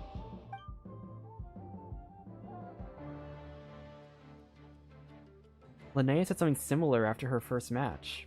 Could it be a coincidence? Keep it together, Reed! Jump! He's trying to jump on your back, Hemus. Don't give him the chance. Use your wind blades to slow him down. He's too powerful! You've gotta go for a knockout blow! Charge your lightning, Reed!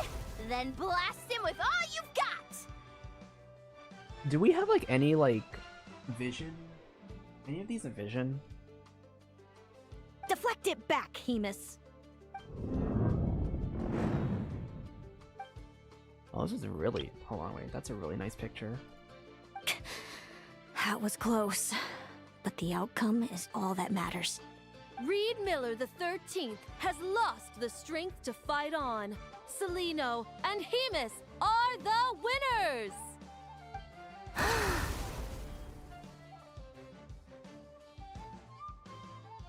Oh! She is a changeling! Those wings! Wait! Who are you? And why do you... Whoa, whoa, why does she feel... why do you have the same... I've been through this moment so many times in my head. Imagining you sharing the same pain I feel. I thought it would bring me joy, but I guess not. You're better off with the life you have, Linnea. The less you know, the better. My head! Whoa, Don't what? Go! Wait!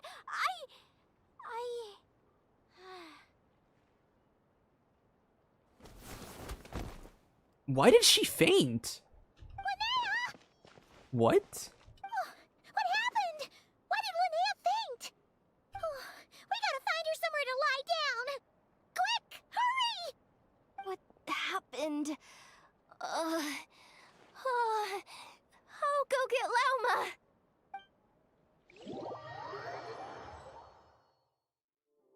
She's breathing normally.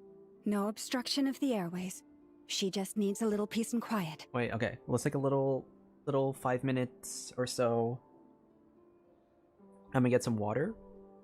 And I'm gonna, I'm gonna get some water and I'm going to use the bathroom.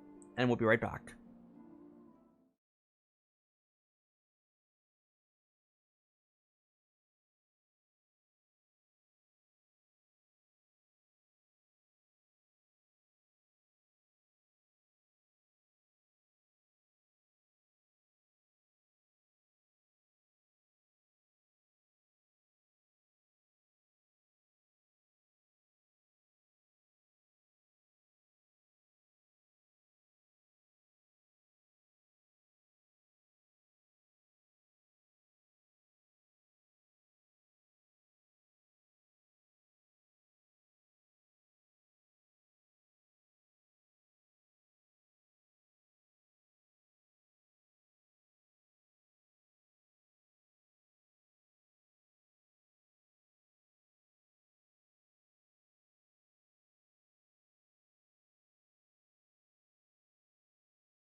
Okay, we're back.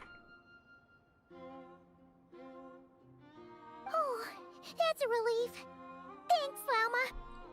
My pleasure. If she has any more trouble, just let me know. Will do. Oh, Linnea. Please wake up soon.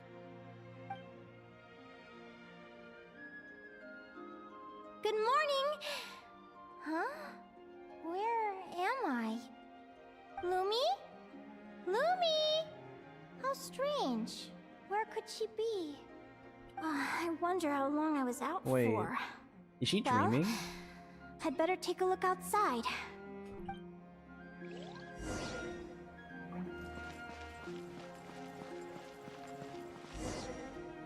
I don't think she's awake for real.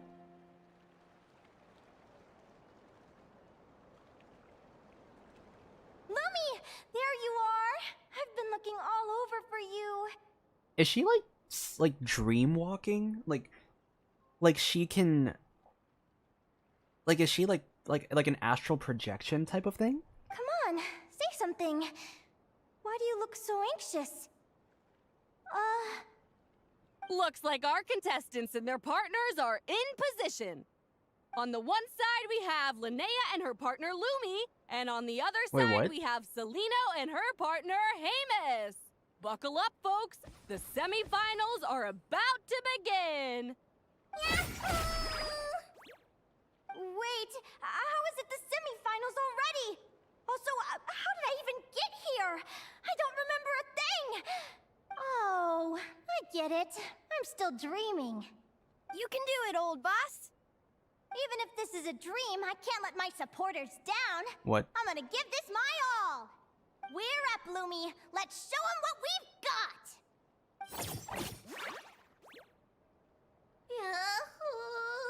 Oh. What a spectacular duel! But Lumi has lost the strength to fight on.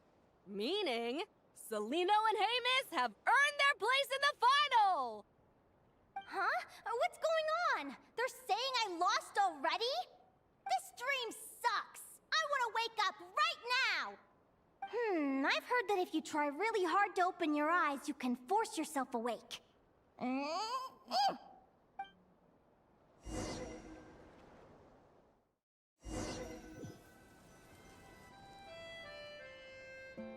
Did it work?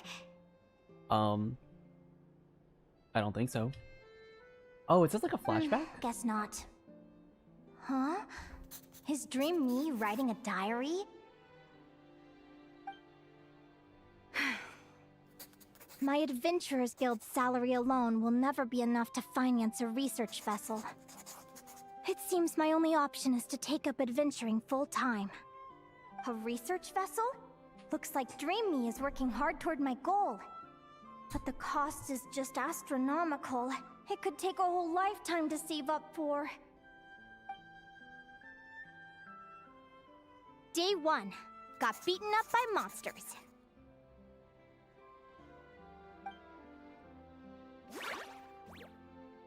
Oh, hello. Hello, Lumi. Day 5. Ran for my life with Lumi. Turns out I'm getting faster.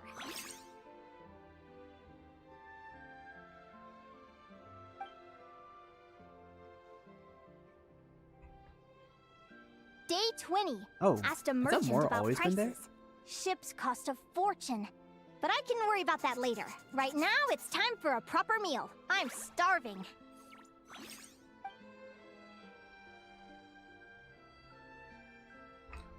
Oh, she Day is making 72. money. Found a huge abandoned treasure chest. Finders keepers.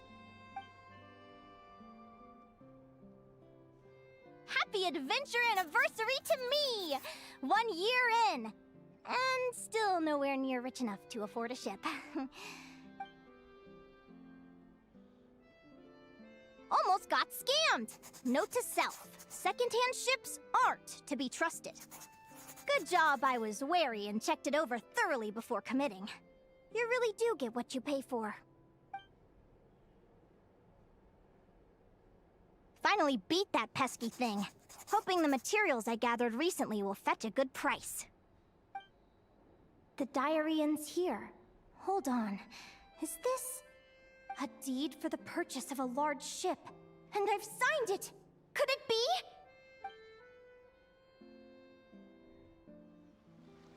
A dream come true! This is so interesting seeing the Golden like Beagle. What a wonderful dream!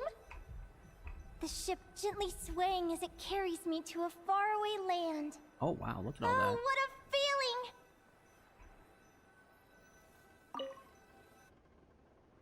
Let me check the chart. Next stop, Guyan Stone Forest. That place is steeped in myths and stories. I've only ever seen it in picture books. From there, it's on to Dragonspine. Wow, a snow-capped mountain! I've always wanted to visit, but never dared to. View the museum shelf.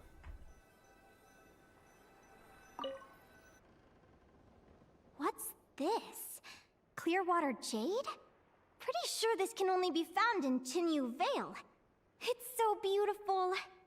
It looks like this ship has sailed to many places already. Makes sense. As soon as I buy my research vessel, I'll be off and away to voyage non-stop. Linnea, Kowalska. you've been really down the last couple of days. What's up? You're not seasick, are you? I've left your lunch by the door. Make sure to get some good rest once you've eaten. Coming! Wait, who's Kowalska?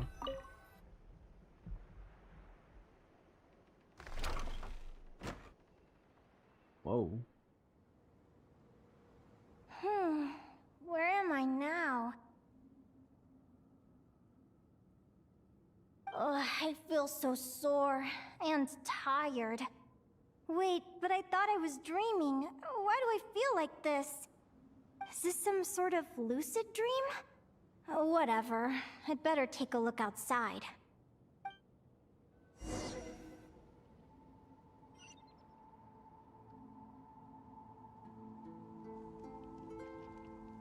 Clearwater jade. Didn't I see this on the ship just now? Why is it in pieces? And these books, how did they end up in this cave?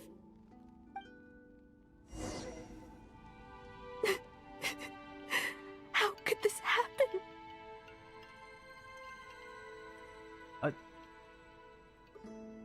Lumi, why do you look so sad?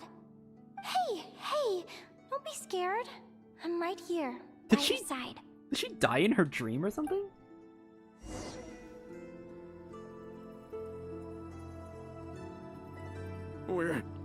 We're never getting back, are we? We're done for. It's all over. What?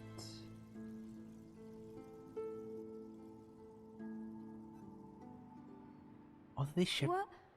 What happened? I thought I was on the ship.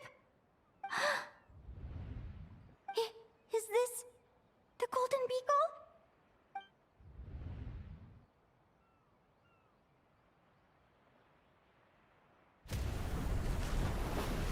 Whoa. But why?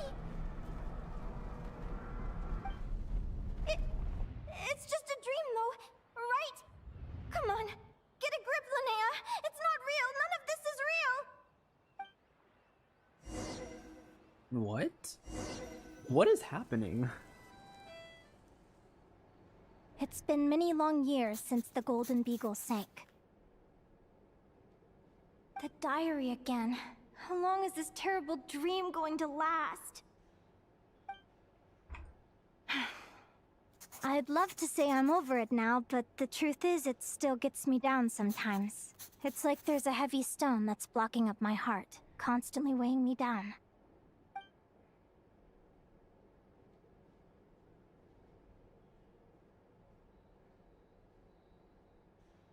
Where'd Lumi go? Maybe a walk in the courtyard will take my mind off things. Besides, my sister should be here soon. I can wait for her outside. Sister? Sister? Who am I talking about? Selena? So many dreams, one after the other. My brain can barely process it all. And where are we right now?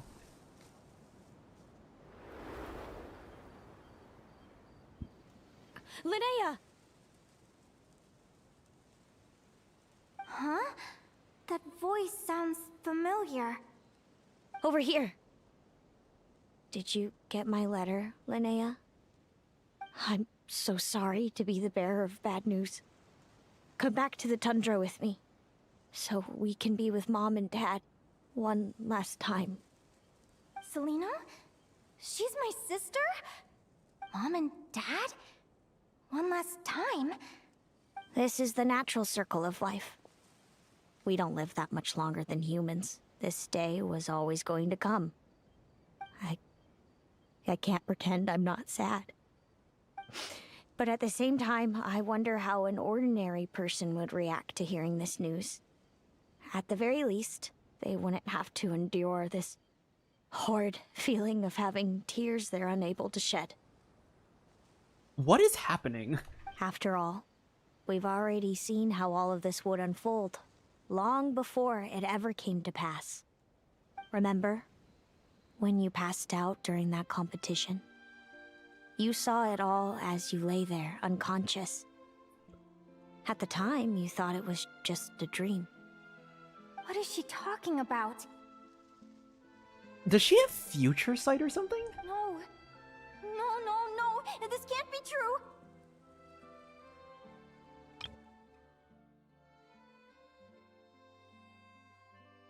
I understand how you feel.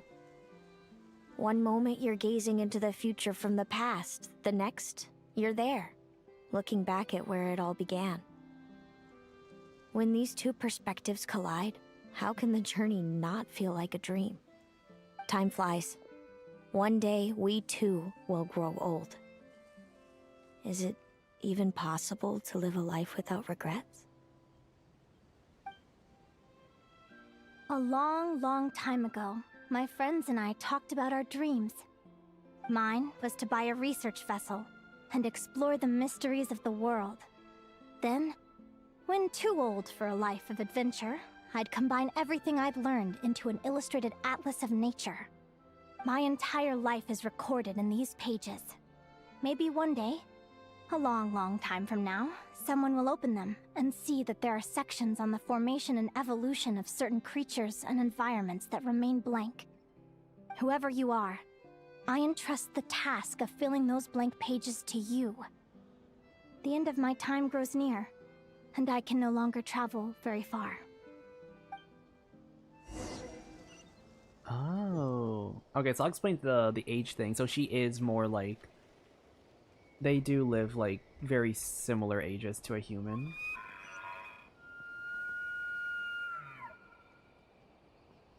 Walk towards the end of everything.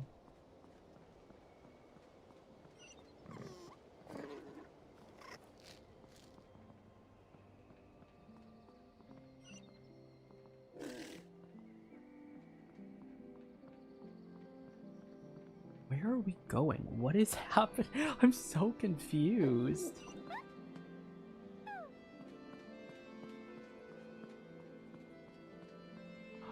Oh my god, Lumi!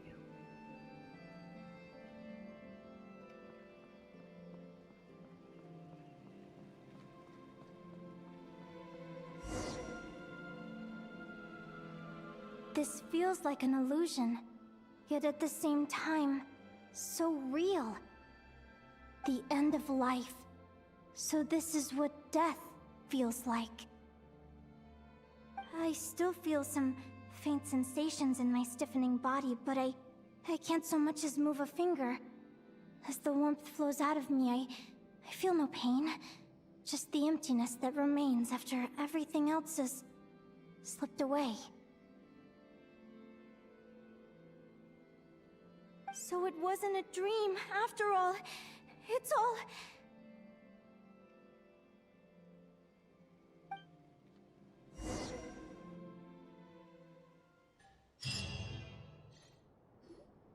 Oh, Linnea, you're awake!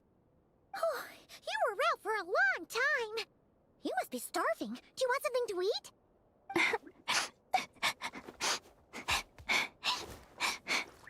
Linnea, why are you crying? Wait, there's no fucking way she actually has future vision, right? What time is it? It's evening. And it's the day after the quarterfinals. We were watching the match between Celino and Yehoda when you ran over and grabbed Celino's arm. Then, you just passed out. Do you have any recollection? Did you have a nightmare? What happened? So many things came flooding into my head, one after another. The end of the competition, things from my future. Even the very end of my life. When I finally had to bid farewell to the world. Some moments were joyful, others painful. All of it felt so real. I don't know how to describe it, but it was terrifying. After one of her matches, Linnea mentioned her mysterious intuition that helps her predict her opponent's moves. Celino seemed to display a similar ability during her match with Yehoda. Could this have something to do with Linnea's dream? Perhaps Celino knows more. Good point. You passed out right after grabbing her. Plus, she said a load of cryptic-sounding stuff. She has to know something about what's going on. Still, is it really a good idea to go looking for her? What if the same thing happens again? Yeah. It could trigger more of those vivid dreams. Do you remember when we were at Speranza and I told you guys about my childhood? Well, there were a few details I left out. I wasn't a very cheerful kid, nor was I all that brave. Before I told my human parents about being a fae, I spent so many sleepless nights tossing and turning. I knew what might happen once I told them. I desperately hoped they'd say, Linnea, even if you aren't our child, we still love you. Oh my god, no. But I knew that was impossible. Their own human child was out there somewhere, as were my fae parents. Our family was a lie. And all lies unravel with time. So, even though I was terrified, and even though I knew I might end up an unwanted child, I eventually mustered the courage to tell them. I did what I thought was right. I knew things might not turn out how I hoped, but I wasn't going back on my decision. The same applies this time. I have to see Celino. Oh, Linnea. So the parents did accept her, right? Please tell me they accepted her. I'm now realizing that I have no idea where she is. Oh, don't tell me I have to wait until the next round of the competition.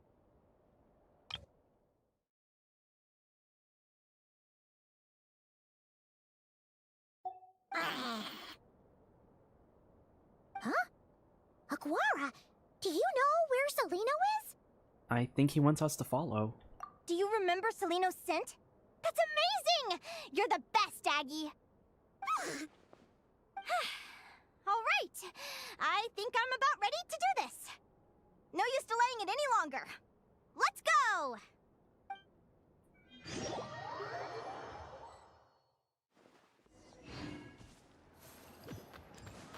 I'm just really worried about, like...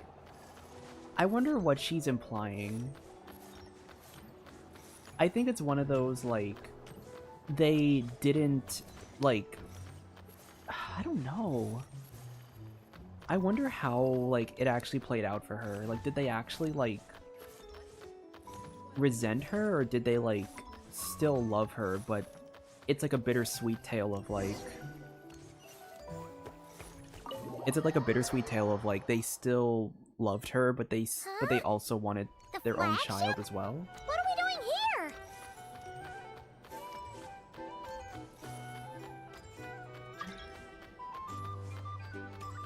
Oh yeah, because she was here, right?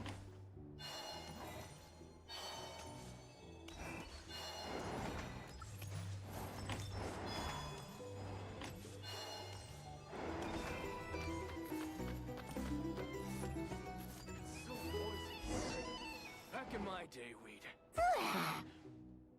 After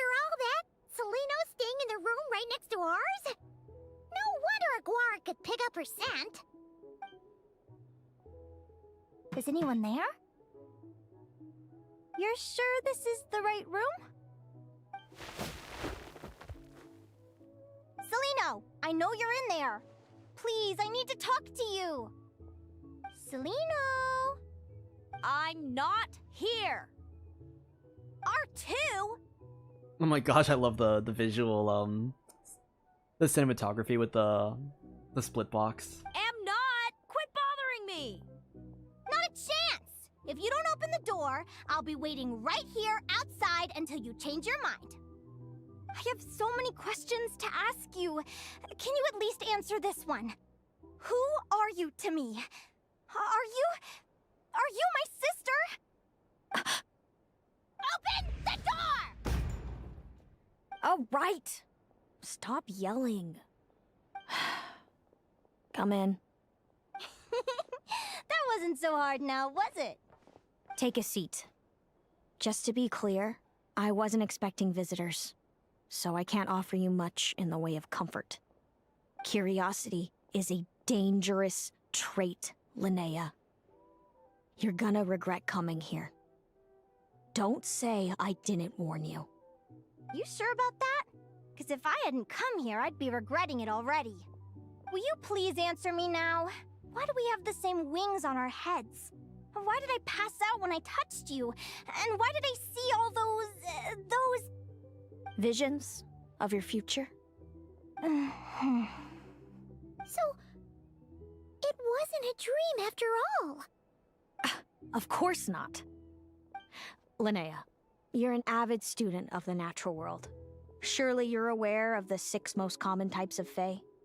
The Vila, Domovoy, Leshy, Volkodlok, Snegovik, and Jack Frosts.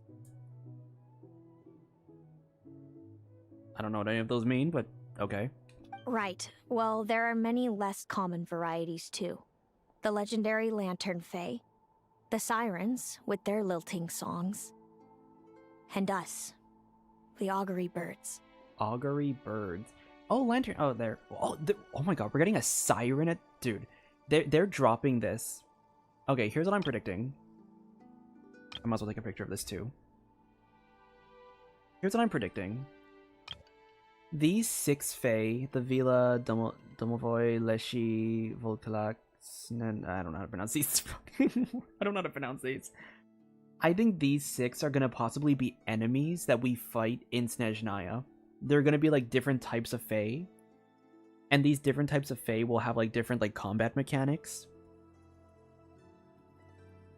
And then there's the less common varieties like the Lantern Fae, like Flynn's, the Augury Birds, like Linnea and Selino. And I think we're gonna get a Siren. I think we're gonna get a Siren Fae character at some point. We foretell both disaster and delight, gazing upon the past dawn and future night.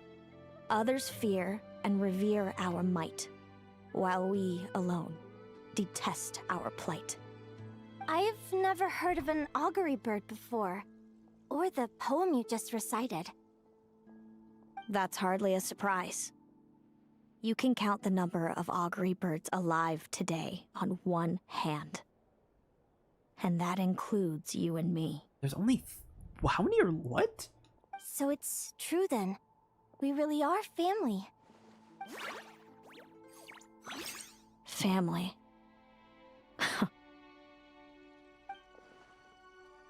Selino didn't deny that they're family, but something about that word seems to trigger her. Clearly, she has conflicting emotions about her family. Augury birds are born with a peculiar ability. We can see crossroads in the flow of fate. Immutable future events that all paths will lead to. Are you talking about prophecies? We've met other people with the ability to see the future. Doesn't surprise me. Humanity has many ways of observing fate. The stars, the ley lines. Our abilities are feeble in comparison. We can only see our own fates. If a friend wants to know their future, or someone is concerned about the destiny of the world, we're powerless to help. But the way it feels to witness your own fate? I trust you understand by now, Linnea. It certainly wasn't fun. Those prophecies brought a flood of emotions with them. From excitement to frustration to bitterness.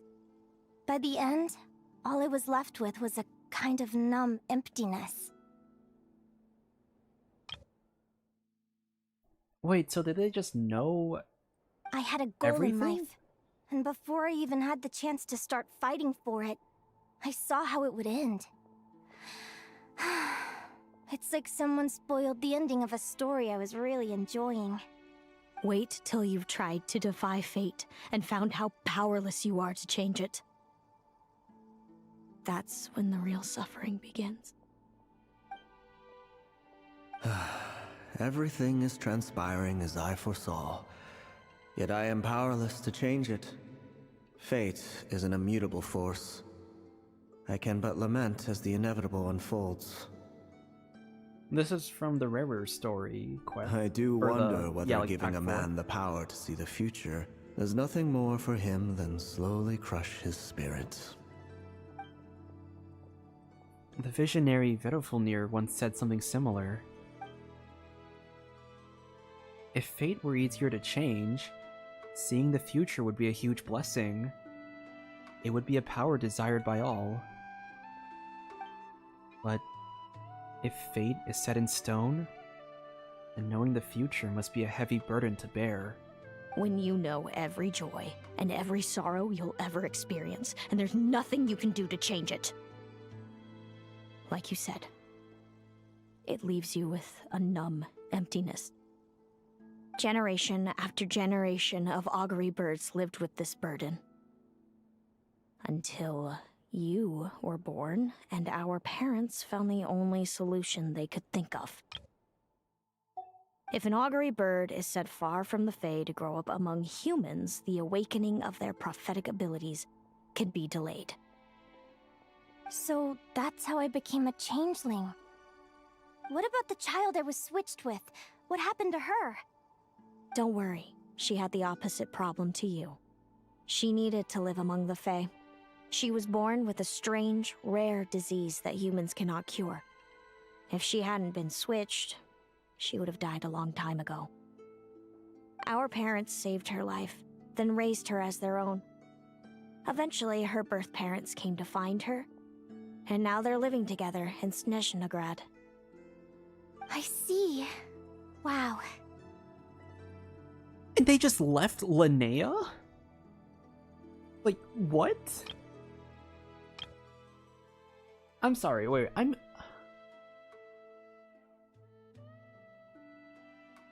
Her birth parents came to find her another, like, wait, so why the fuck are they, like, just not... Why did they not, like... Why did they not, like, contact Linnea? It all makes sense now. But there's still one thing you haven't explained. Those things you said before I fainted. What did you mean by all that? I meant exactly what I said. I don't like you. But why? No reason. So we're back to this? If you won't tell me, I'll have to guess myself. Celino, are you jealous of me?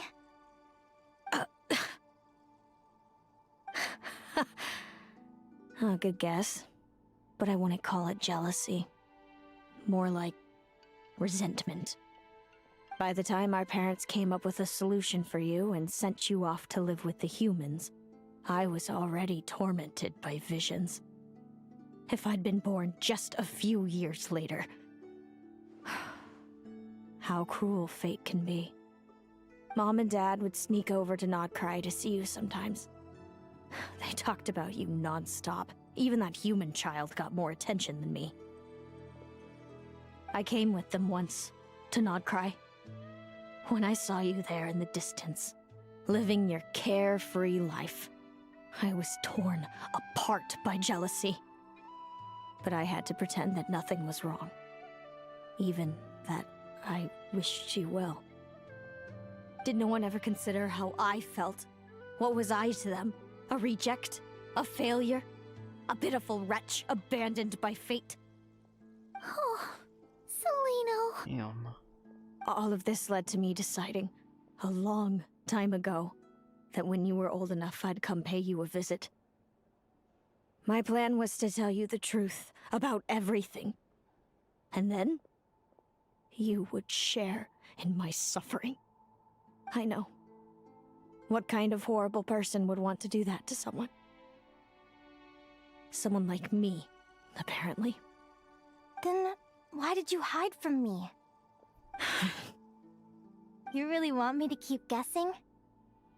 It was because I found out the image of you I'd built up in my head.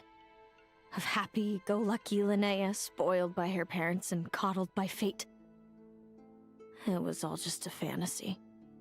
I overheard you and Speranza talking about your past. Desperately trying to hide the truth about who you were. Somehow getting by with a ragtag bunch of kids in the conch gang. You described it so nonchalantly. But it was eating me up inside. In that moment, I didn't want to see you suffer, and I couldn't go on resenting you any longer. I just wanted to hold you tight and tell you everything will be fine, that you still have a family. Bro, oh, stop being so good at voice acting. You're making me tear up. Holy fuck. Hey, sis. You're really not cut out to be a villain. So much for making me suffer, huh? Now you're the one crying and I have to comfort you. But I understand now. That feeling you had, it wasn't resentment. You were just lonely. I've always wondered about my real family. I'm so glad you were willing to see me, sis. Yeah, because, once again, why the fuck did the parents not tell, like, Linnea, it's like, hey, we got, you know, like, we found them. Like, I don't get why they left. I don't know, man. I'm just like... I mean, I guess...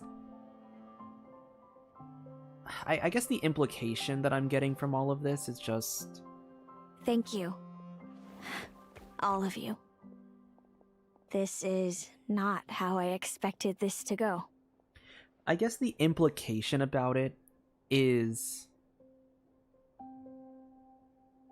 Linnea told... Linnea told us, like, I guess it was more implied that maybe the parents accepted the truth, but didn't accept her. That might have been like the implication that I just didn't pick up on the first time. Don't mention it. Paimon thinks it's always best to get everything off your chest. That way, everyone can go back to being happy. You're right, Paimon. I haven't been this happy in a long time. Hey, Celino. I was wondering, how did you end up with a Radiant Bladehorn as your partner? All the ones I've seen in the wild have been hyper-aggressive. They certainly wouldn't let me get close enough to touch them. We met that time when Mom and Dad brought me to see you in Nodcry. Hemus was still a baby then. Must have gotten separated from his parents. I ended up looking after him for a while. I suppose our friendship was preordained. Just like my upcoming victory in this competition. An immutable crossroads in the flow of fate. Immutable? You're welcome to try to fight it, if you want. Prepare to experience just how cruel fate can be. Leave this competition and fly somewhere far away. I promise you, something will happen to force you right back here. Or if you prefer, you could go all out and try to beat me. But I have both luck and superior strength on my side. It's a goal few will never overcome. The prophecies we see are the meeting points of every possible path. There are many possible roads into the future. But they all lead to the same destination in the end. Now that I know the pain of seeing my own fate for myself, I have to ask, how have you kept it going all these years? I learned to submit to fate. I just have to accept what will happen. There's no other choice. Since the outcome can't be changed, how I get there doesn't matter in the grand scheme of things. Every crossroad I've foreseen is a curse. So the best I can do is chase a little happiness in the unknowns between them. But what about you, Linnea? What's your perspective? I think I see things differently. How about we continue this conversation after the tournament? I'd rather give you my answer then.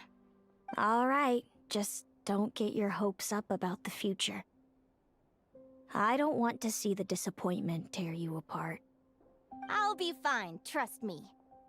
Anyway, we'll leave it there for today. See you in the arena! Oh my It's God. getting pretty late.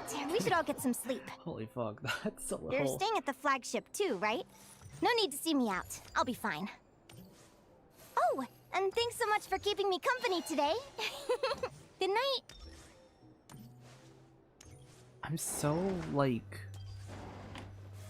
Holy crap, wow, that's a lot to take in.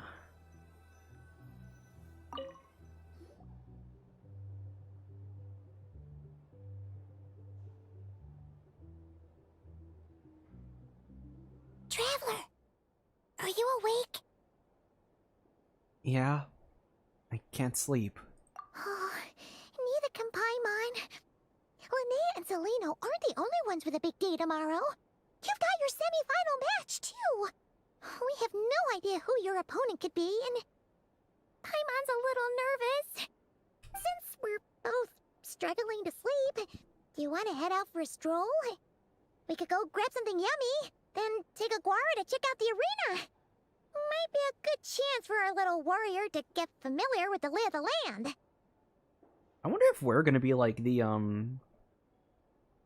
I wonder if we might be like the catalyst that allows... Maybe that's what happens at the end, guys. Linnea's fate gets changed, and by proxy, Celino's gets changed, because what if we actually we fight one of the two, but we actually beat them in a fight, like in the semifinals, because Linnea and Celino are supposed to be fighting each other, and I'm pretty sure, is it the semifinals or the finals that they fight each other?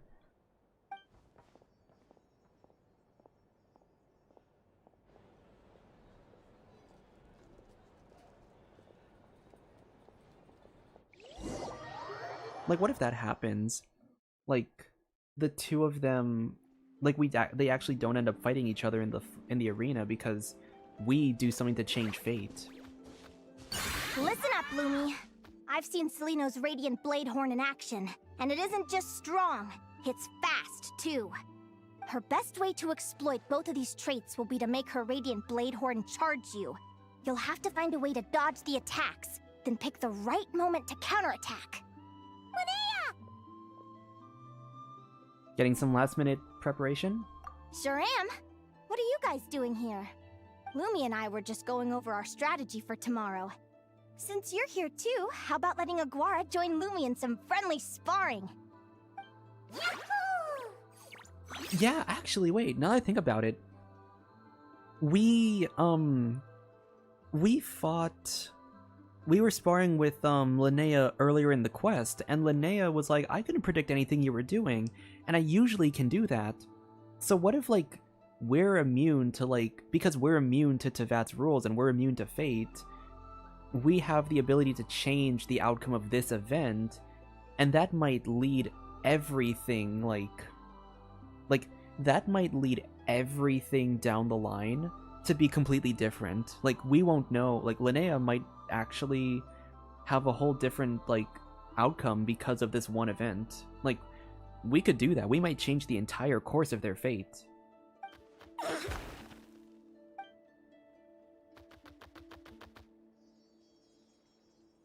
Lure the enemy in and wait for an opening to strike.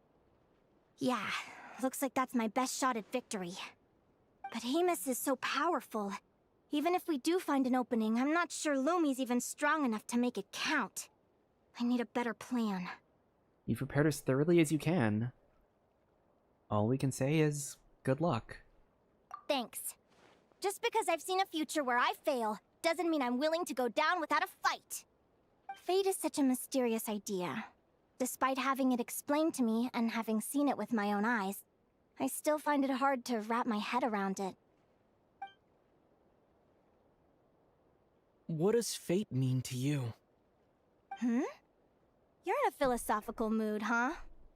Well, I don't know if I'm the best person to ask. I've only just learned who I really am. I need some time to think. Besides, I'm an advisor, remember? It wouldn't be very professional for me to start spouting best guesses and speculation. What if I led you in the wrong direction? I kind of like how everything involving, like everything involving fate has been, like... What's the word? Everything involving fate has... We've kind of been seeing more and more of this lately. Like, literally, Durin's version, 6.2, that was, like, one of the first, like... I guess one of the first instances of us talking more... We've been seeing it, like, every patch, actually. Right? Version 6.0 was not really...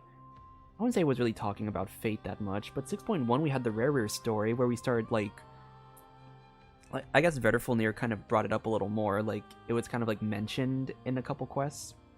6.2 was Durin, and, like, at the end of Durin's quest, Barbaloth was like, I don't see your thing among the stars, like, you are just not tied to fate, which I thought was really interesting.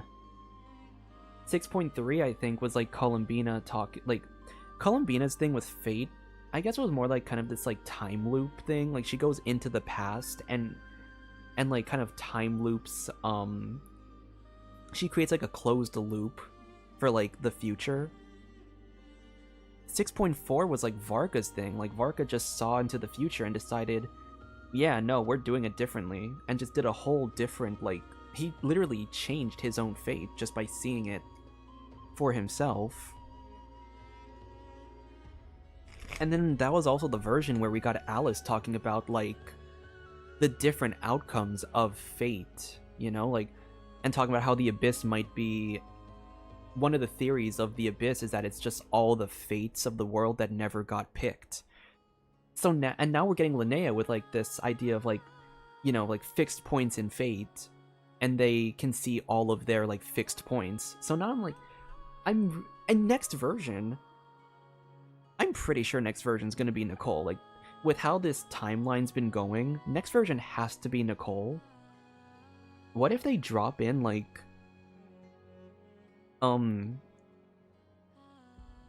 like, what if they drop, like, Nicole of all people would probably be, like, an expert on the topic of fate. Like, she's a Hexencircle member. So I wouldn't be surprised if they also just drop a Nicole, like Nicole just gives us, like, the whole rundown of fate, like, everywhere. So I don't know, I really like the idea of exploring this concept, like, fate. I think about that all the time, of, like, what if we explored different outcomes? What if we explored different possibilities? How would things play out if this thing got changed, you know, all of this stuff. Relax. I'm just curious to hear your opinion. Alright, well, I think that knowing the future is a pretty lousy deal. But then, life's full of lousy situations. When I was a kid, my greatest suffering came from not knowing. I didn't know how my parents would react when I told them the truth. I didn't know where to go when they left. Back then, I actually wanted to know the future. I dreamed of a day that fate would send me a sign. I just wanted some clear guidance on what I should do. Something to give me the courage to go on. But fate didn't show me anything. It was my own stubborn will that got me through. Turned out that the only person I could rely on was me. I've always known what it's like to be terrified of the unknown. And now I'm learning that knowing for sure isn't all it's cracked up to be either. What's the big deal? The world hasn't ended and I haven't changed. What do I have to fear? Yahoo!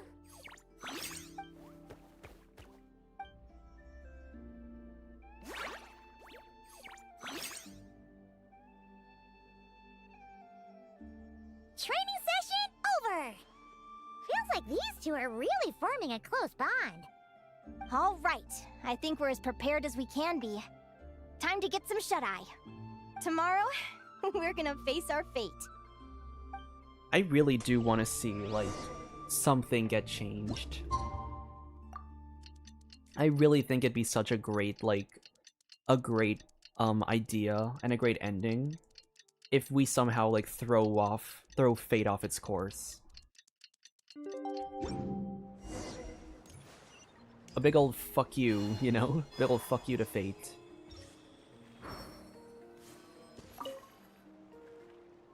Is everybody ready? Prepare yourselves for the opening match of the semifinals! Our contestants are ready and raring to go! On the one side, we have the Traveler and his partner, Aguara. And on the other side, we have Viliana and her partner, Gornisen. Who the fuck? You can do it, Aguara! I'm sorry, perhaps because of the last minute training yesterday, Aguara's more fired up than usual and wins the match with style. Are we not going to acknowledge this blue? Is this like an NPC we've actually seen before? We have a winner! Everyone, please take a short break. The second semifinal will begin shortly. Great job, Aguara! Hey, Traveler, Linnea and Selena were up next. Come on, let's cheer them on!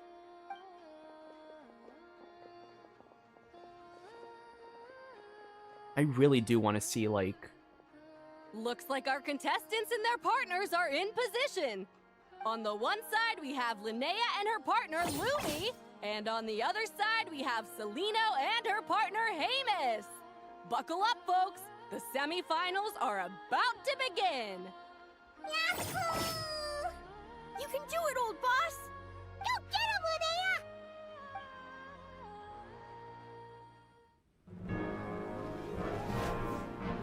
Charge, Hamus! Oh my god, I love the Pokemon music, like, the Pokemon style music. Lumi, remember your training? I'm right here. Ready? Yahoo! Now jump! Yahoo! Attack! Yahoo! Stop her!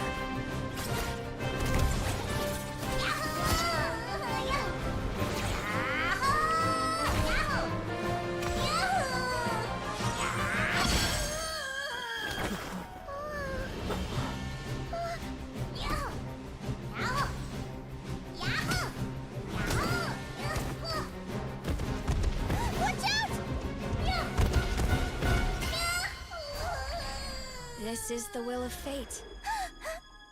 It was over before it began.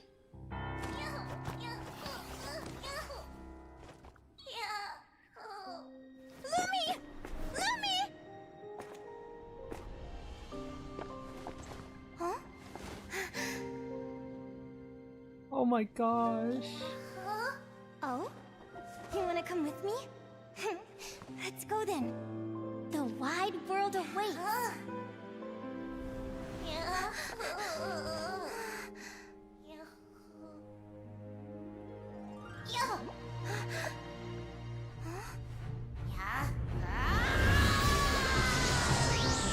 Oh my god.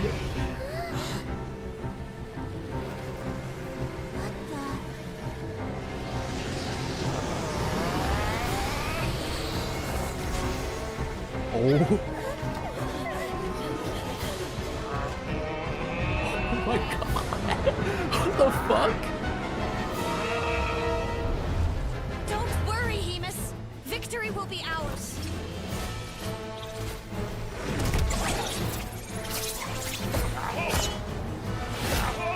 What the?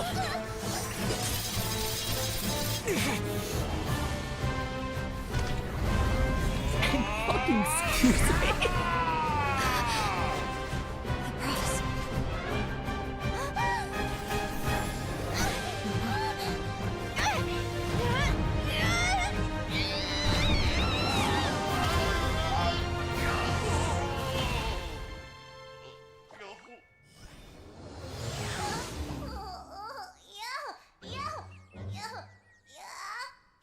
What the fuck, man?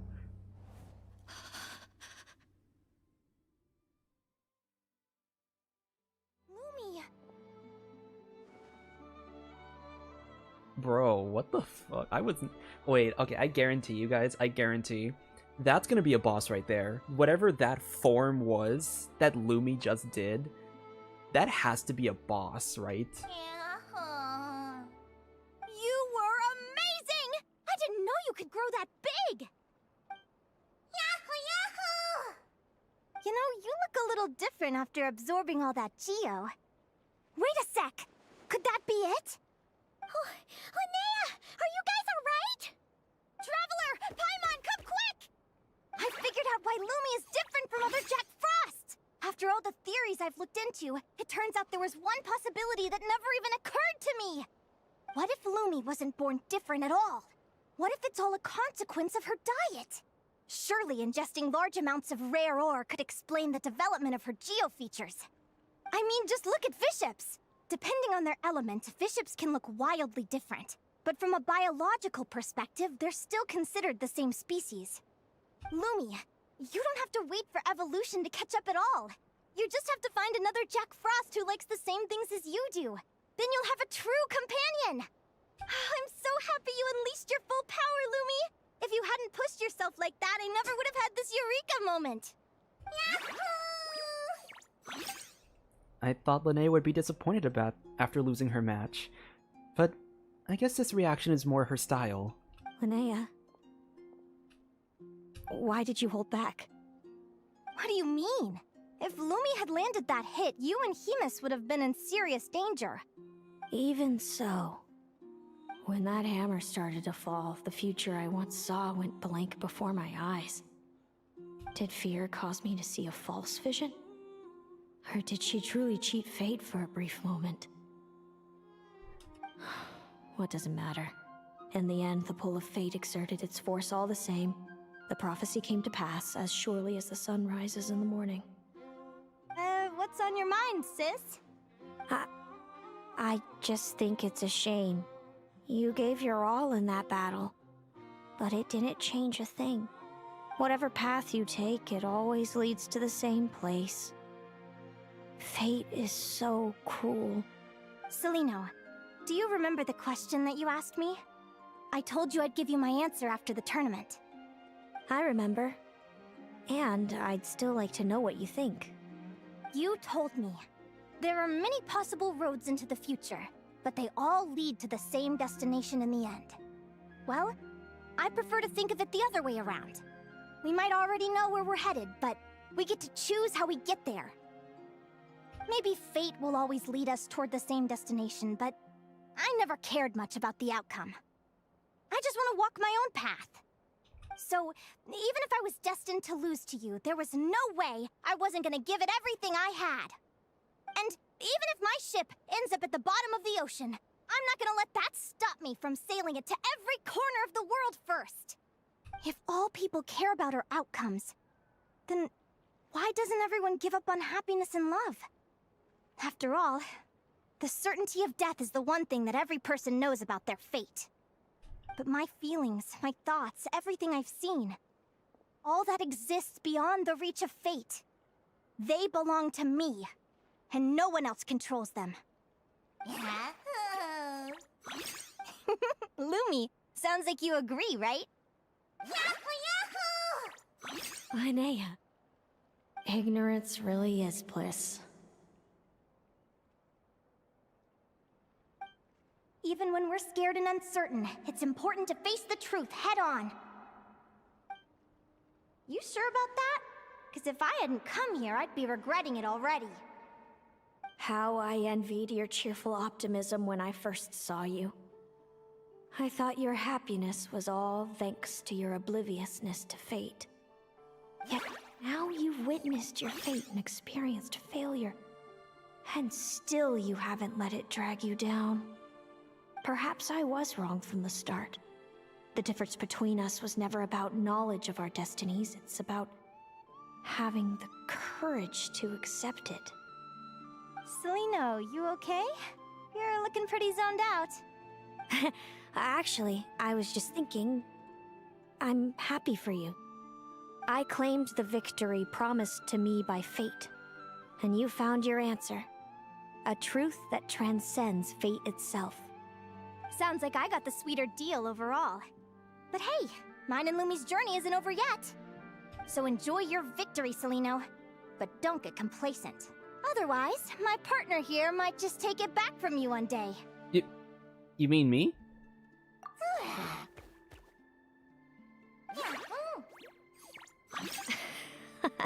That little thing? That plus our special bond. Let's go, partner. This time it's my turn to help you train. So, Aguara comes from Natlan, right? If we're gonna train hard, we should do it there. There's plenty of natural phlogiston around, which will help keep the little one's stamina up. Let's go! Wait, is Celino anywhere?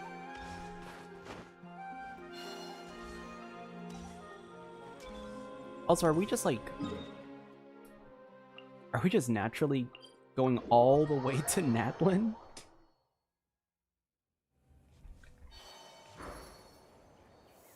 Alright, let's finish Ooh. this fast. Finish this fast. Hi! 3 moons converge. Oops! Bring it! Letting brave names echo! Out of the way or get blown away. Strike a pose! Gotta hold fast while the light shines bright.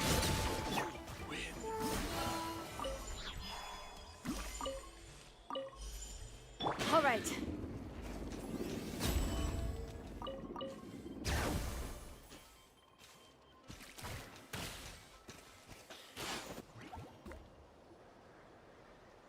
Hello, Natlan! I'm back!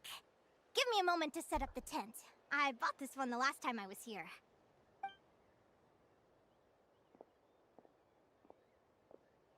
Oh, I'll lend you a hand!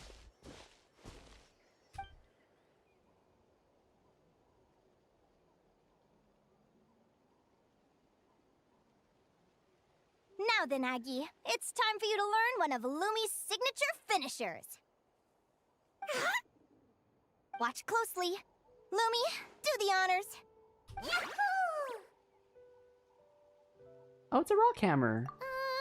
Linnea, do you seriously think Aguara can use a giant geo-hammer? From what I've seen, Aguara's fighting style isn't that dissimilar to Lumi's. They both use agility to set up their opponents while searching for opportunities to attack. But Aguara isn't strong enough to break through Hemus's defenses.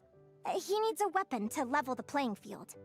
Aguara will need to channel geo-essence from the ground and fashion it into a powerful rock hammer. Simple enough in principle, but it might take some time to master. Aguara, want to try it out? Oh? Don't worry. It's normal to fail on the first try. Just gotta keep trying. You'll get the hang of it. Lumi, it's up to you to show Aguara how it's done.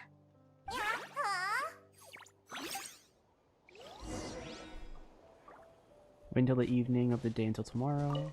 You'll get the hang of it. Lumi, Are they all just the same dialogue? you'll get the hang Yep, of it. Okay.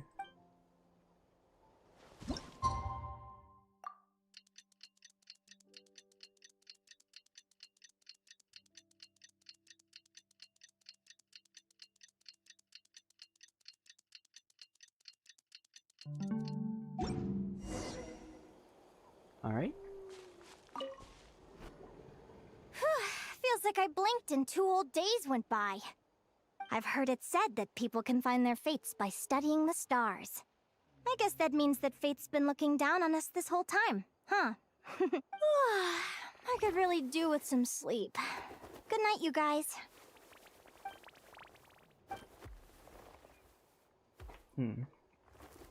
As a descender, my fate is my own. I don't know what it's like to have my destiny anchored in place. The rules of this world surely exist for a good reason, and the same must go for fate. But on this journey, I've witnessed far too many people who yearn to defy their fate. Is anchoring fate in place truly the best solution? Maybe one day I can... Oh?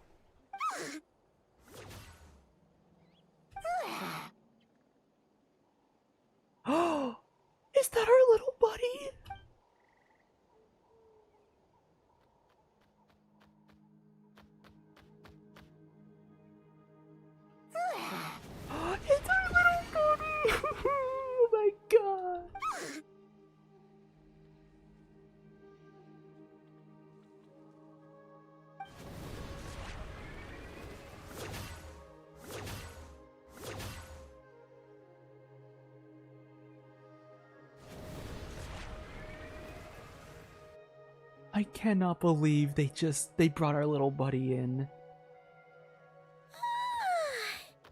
Paimon slept really well. Huh? Whoa! Look at all this grapefruit! Aguara, did you pick these for us?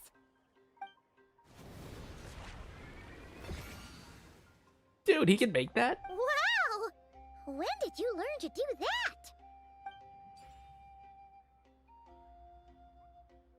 Yahoo!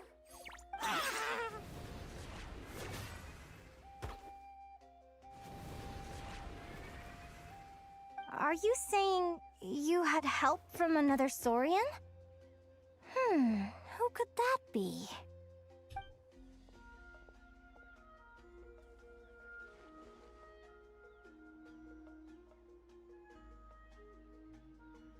Oh my gosh.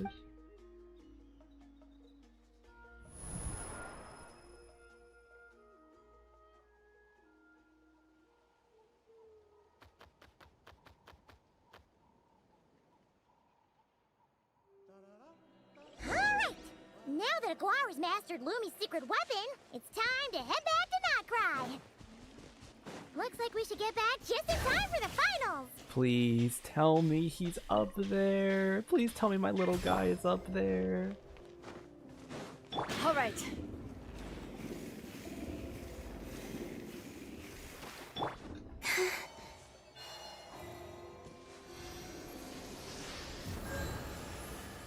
We need to get up there.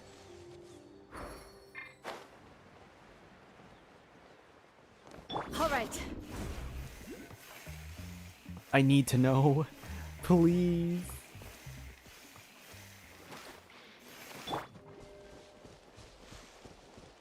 No.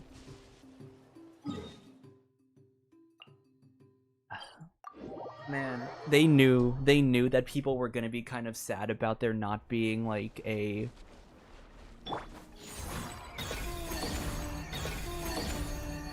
they knew people were gonna be sad that we weren't using our Tapetless source, so they brought in they at least brought him in for a cameo.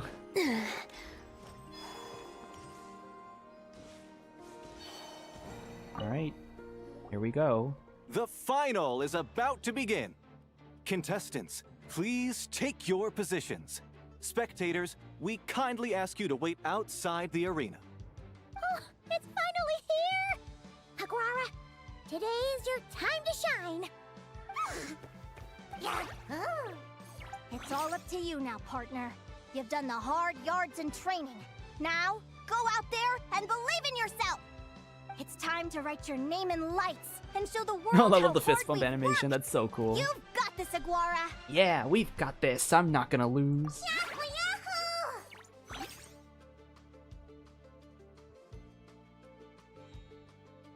Ladies and gentlemen, the wait is finally over. It's time for the Spirit Envoy Championship Final. You'll be very familiar with our contestants by now. Celino and her partner, the Radiant Bladehorn Hamus, who seized their place in the final after a hard-won victory in the last round. Then we have the Traveler and Aguara. This little Tapetlasaur might not look like the most ferocious beast, but this duo have fought courageously to reach the final stage. Who will be crowned champions today? In a few short moments, we will find out. Back from training camp? Then let's do this. Show me what you've got. You've got this, Aguara. Don't be nervous. Alright, here we go.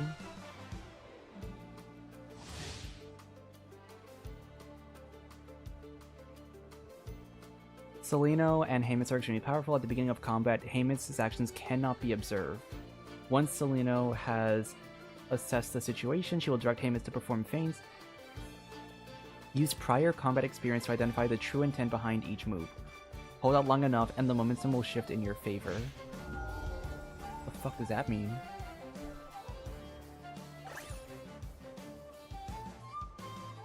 Oh shit.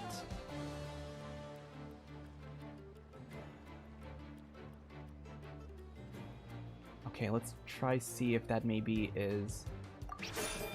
Okay, so hand on hip is defensive.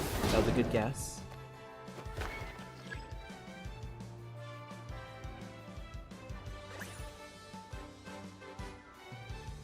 Hand on hip is defensive. Let's say that this is quick attack. It's also defensive.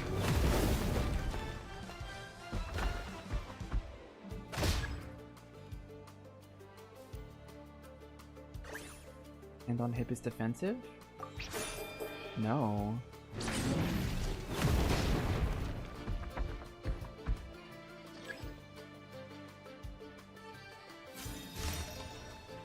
So Lino uses ultimate. Impressive. Hemus, summon Animo energy on your horn, and then charge! Now you see what you're up against.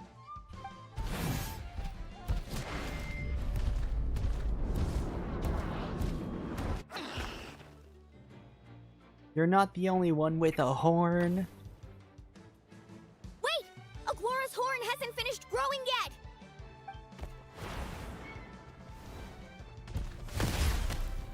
Oh, I thought that we were gonna bring out the hammer.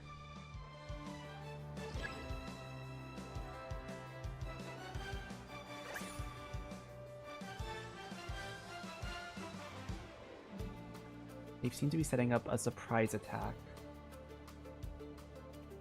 They're setting up a surprise attack that we would usually counter with defensive, but if they're not gonna set up a surprise, we do a surprise. Okay.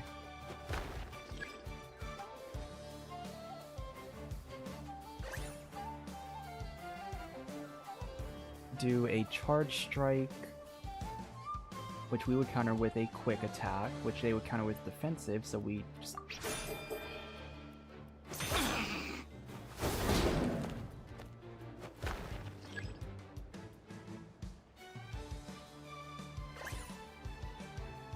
So we just run to... So whatever they... When they say that they're setting up for a move, we just play whatever they're setting up.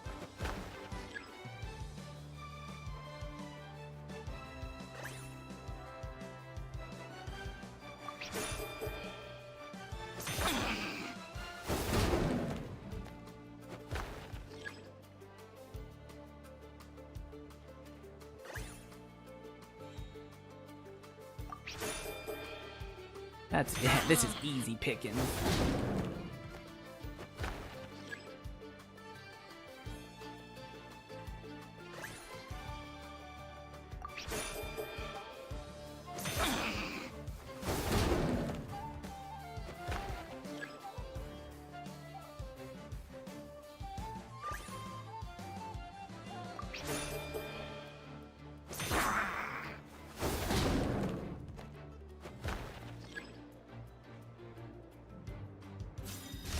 Okay, ultimate.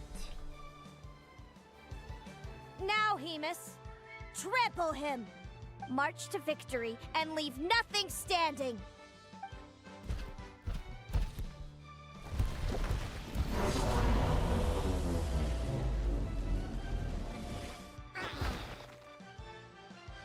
Attack the underbelly? Predictable.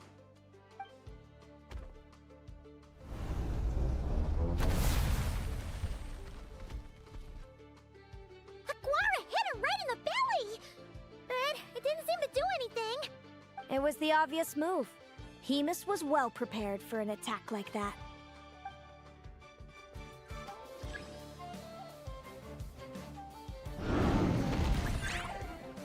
Oh, okay.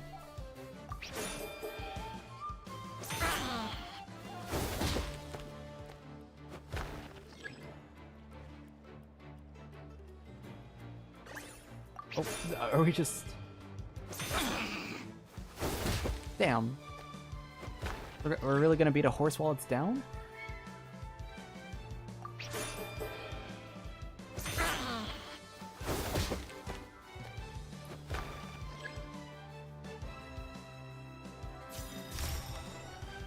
Traveler uses ultimate. Hamus seems to be running out of steam, but Aguara's already panting out too. Looks like it's time to end this. Aguara, just like we practiced!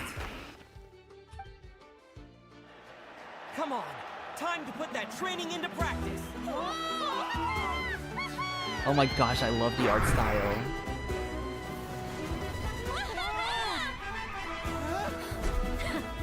Interesting.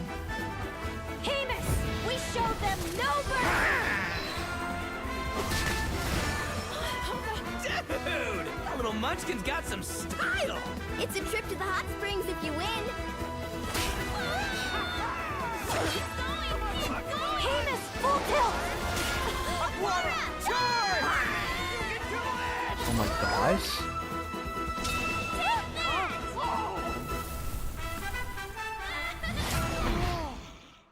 Bro, let's fucking go.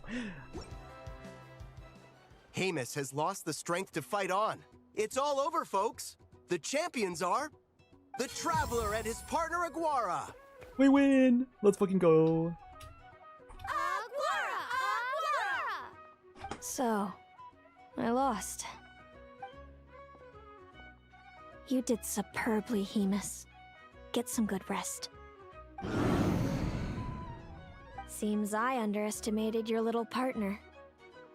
I'm impressed. What did I say? Told you my partner would help me settle the score. You played a big part in this win. It was all thanks to Lumi's secret weapon. Ladies and gentlemen, we will now take a short break to give our finalists a moment to recover. But don't go too far, because we'll be back very soon for the award ceremony! Thank you to our contestants for your amazing performances! Now we'll be interviewing our 4 top finishers. First up, it's our champions, the Traveler and Aguara! We can all see that Aguara is still a young slip of a Tepetlosaur, and yet the fiercest of enemies couldn't stand in his way. So tell us, what's the secret to Aguara's success? The secret? His hard work? Nah, it's his connections with his friends. I see. It sounds like behind every champion is a dedicated group of supportive friends. I'm sure we're all looking forward to even more spectacular performances from Aguara in the future. Do you think you're up for the challenge, little one? Next, we have our runner-up, Celino. Let me start by asking, what's next for you and Hamus? Will the two of you keep adventuring together in the future?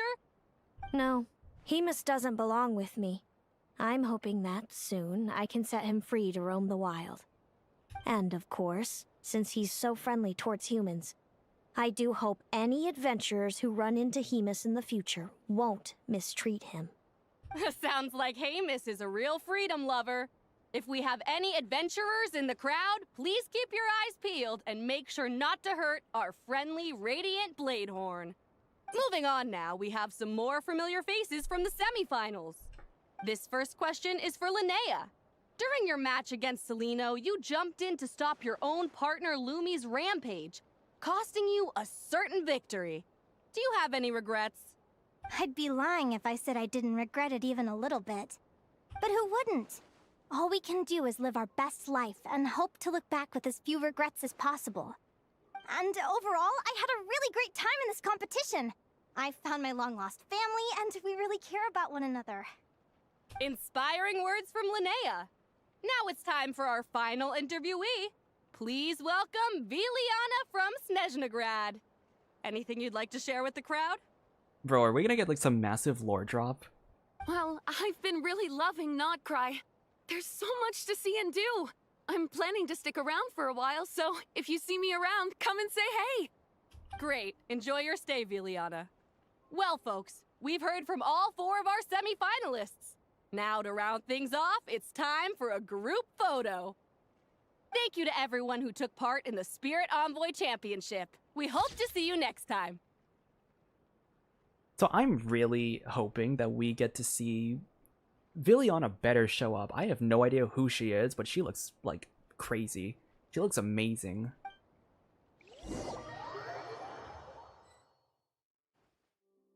Linnea, I gotta get going.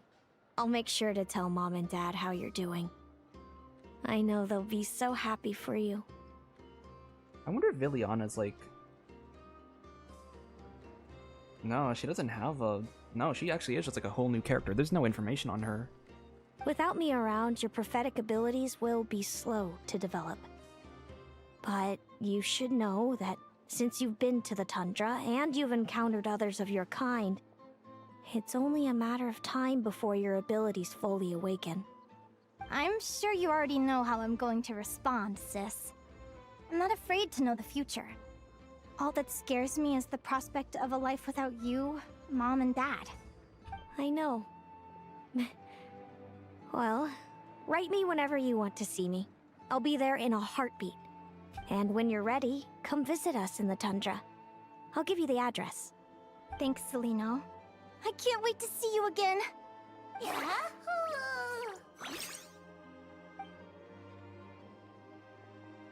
I do wonder if she's gonna be playable at some point.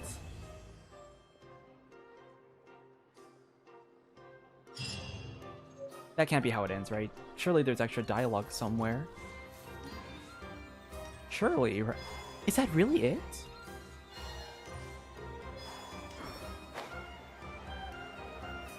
Is there really no more extra dialogue?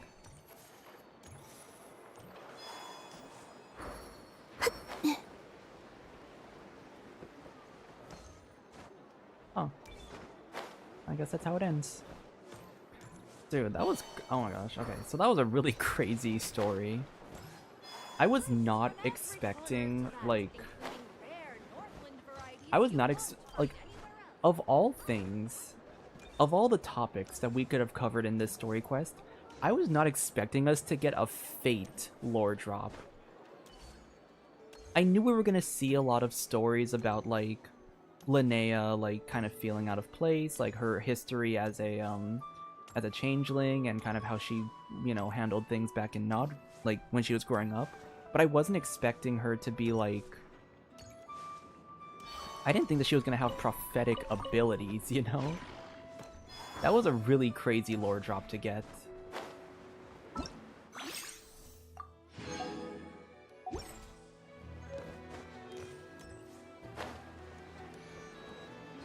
Man, I so want to go explore.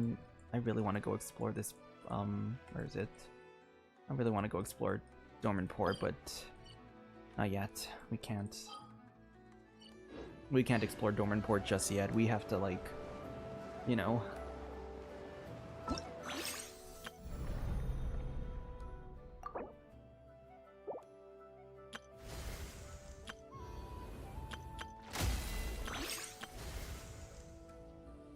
We gotta hold off just a little bit until next time I stream and do some world quest exploration.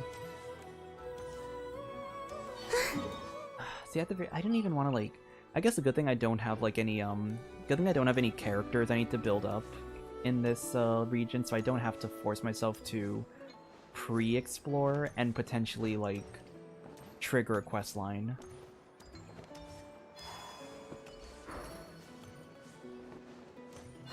And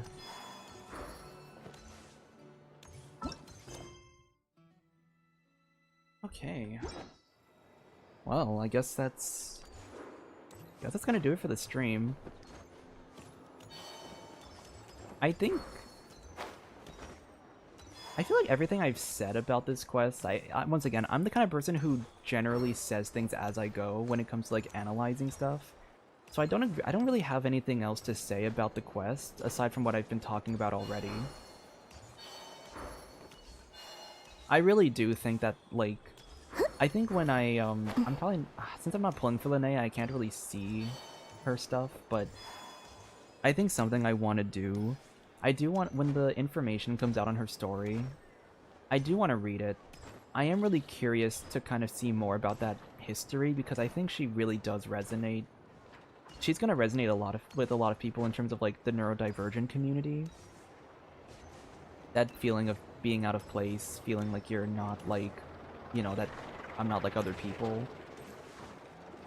and feeling different.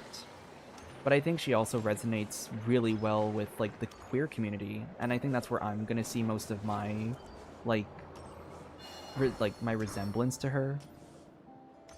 Kind of that feeling of, like, you know, in the same vein, it kind of just that feeling of, like, isolation because you aren't really like most people. I think me being Ace has always been kind of that, like, it's always felt a little weird for me sometimes, like, growing up around other people who aren't Ace, and they kind of just, it kind of just feels isolating at times. And then, you know, even on the other end of the spectrum where it's just, like, still, like, being more of, like, for lack of a better term, being more of a boy kisser instead of, like, a girl kisser. Like, yeah, it can be isolating, and I think that she is going to be such a great character to, like, relate to for a lot of people. But, for now, that is going to do it for the stream. I will probably stream again. I'm still deciding when I want to stream. I'm thinking either this weekend, maybe Friday even. I actually have a day off on Friday that I forgot about, so maybe Friday I'll stream the World Quest. Yeah, I might stream the World Quest on Friday, for all I know. Oh, actually, wait, no, I have to do some... Ooh, wait, let me try to No, I don't know about Friday, actually. I might have to... If I do stream Friday, it's gonna be, like, later, because I do have to record some lines, I think. Let me see how much I actually have to record really quick.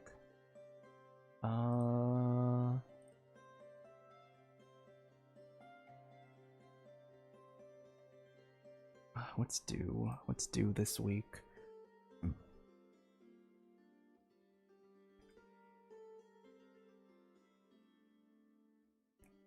I know I do have some lines that are due.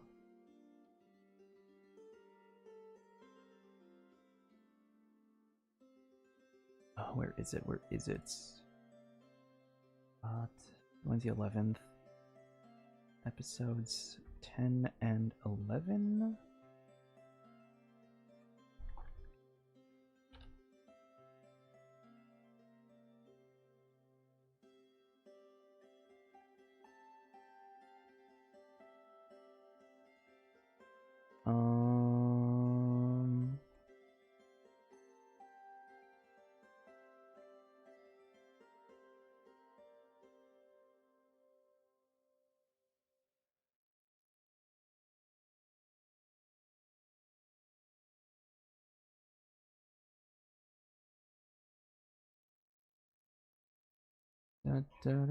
Okay. I do have lines for 10. Do I have lines? I do have lines for 11. Okay, so I do have to record stuff this week.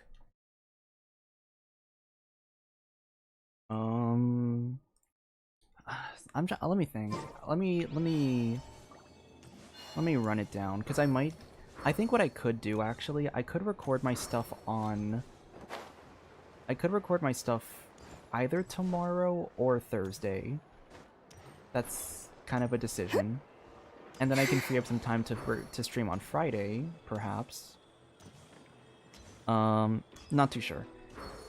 Well, I'll make a scheduled stream when I decide, but it's either going to be this, like, later this week or this weekend, or as late as next week. So we'll decide. We'll decide how I want to go about this, but yeah, for now, that'll do it for the stream. So thank you to everyone who might have been lurking in chat, or everyone who is watching the VOD.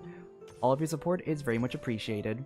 And as a final like teaser for an upcoming video, let's just say the next concept video. And the reason why I'm so interested in the idea of fate, and why I'm so happy that the fate topic has been, like, being been brought up so often is because the next concept video for a Genshin kit may or may not be tied to the prospect of Fate.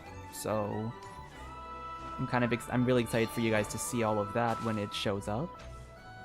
But for now, that'll do it for the stream. So once again, thank you all for watching, and I will see you all next time. Bye!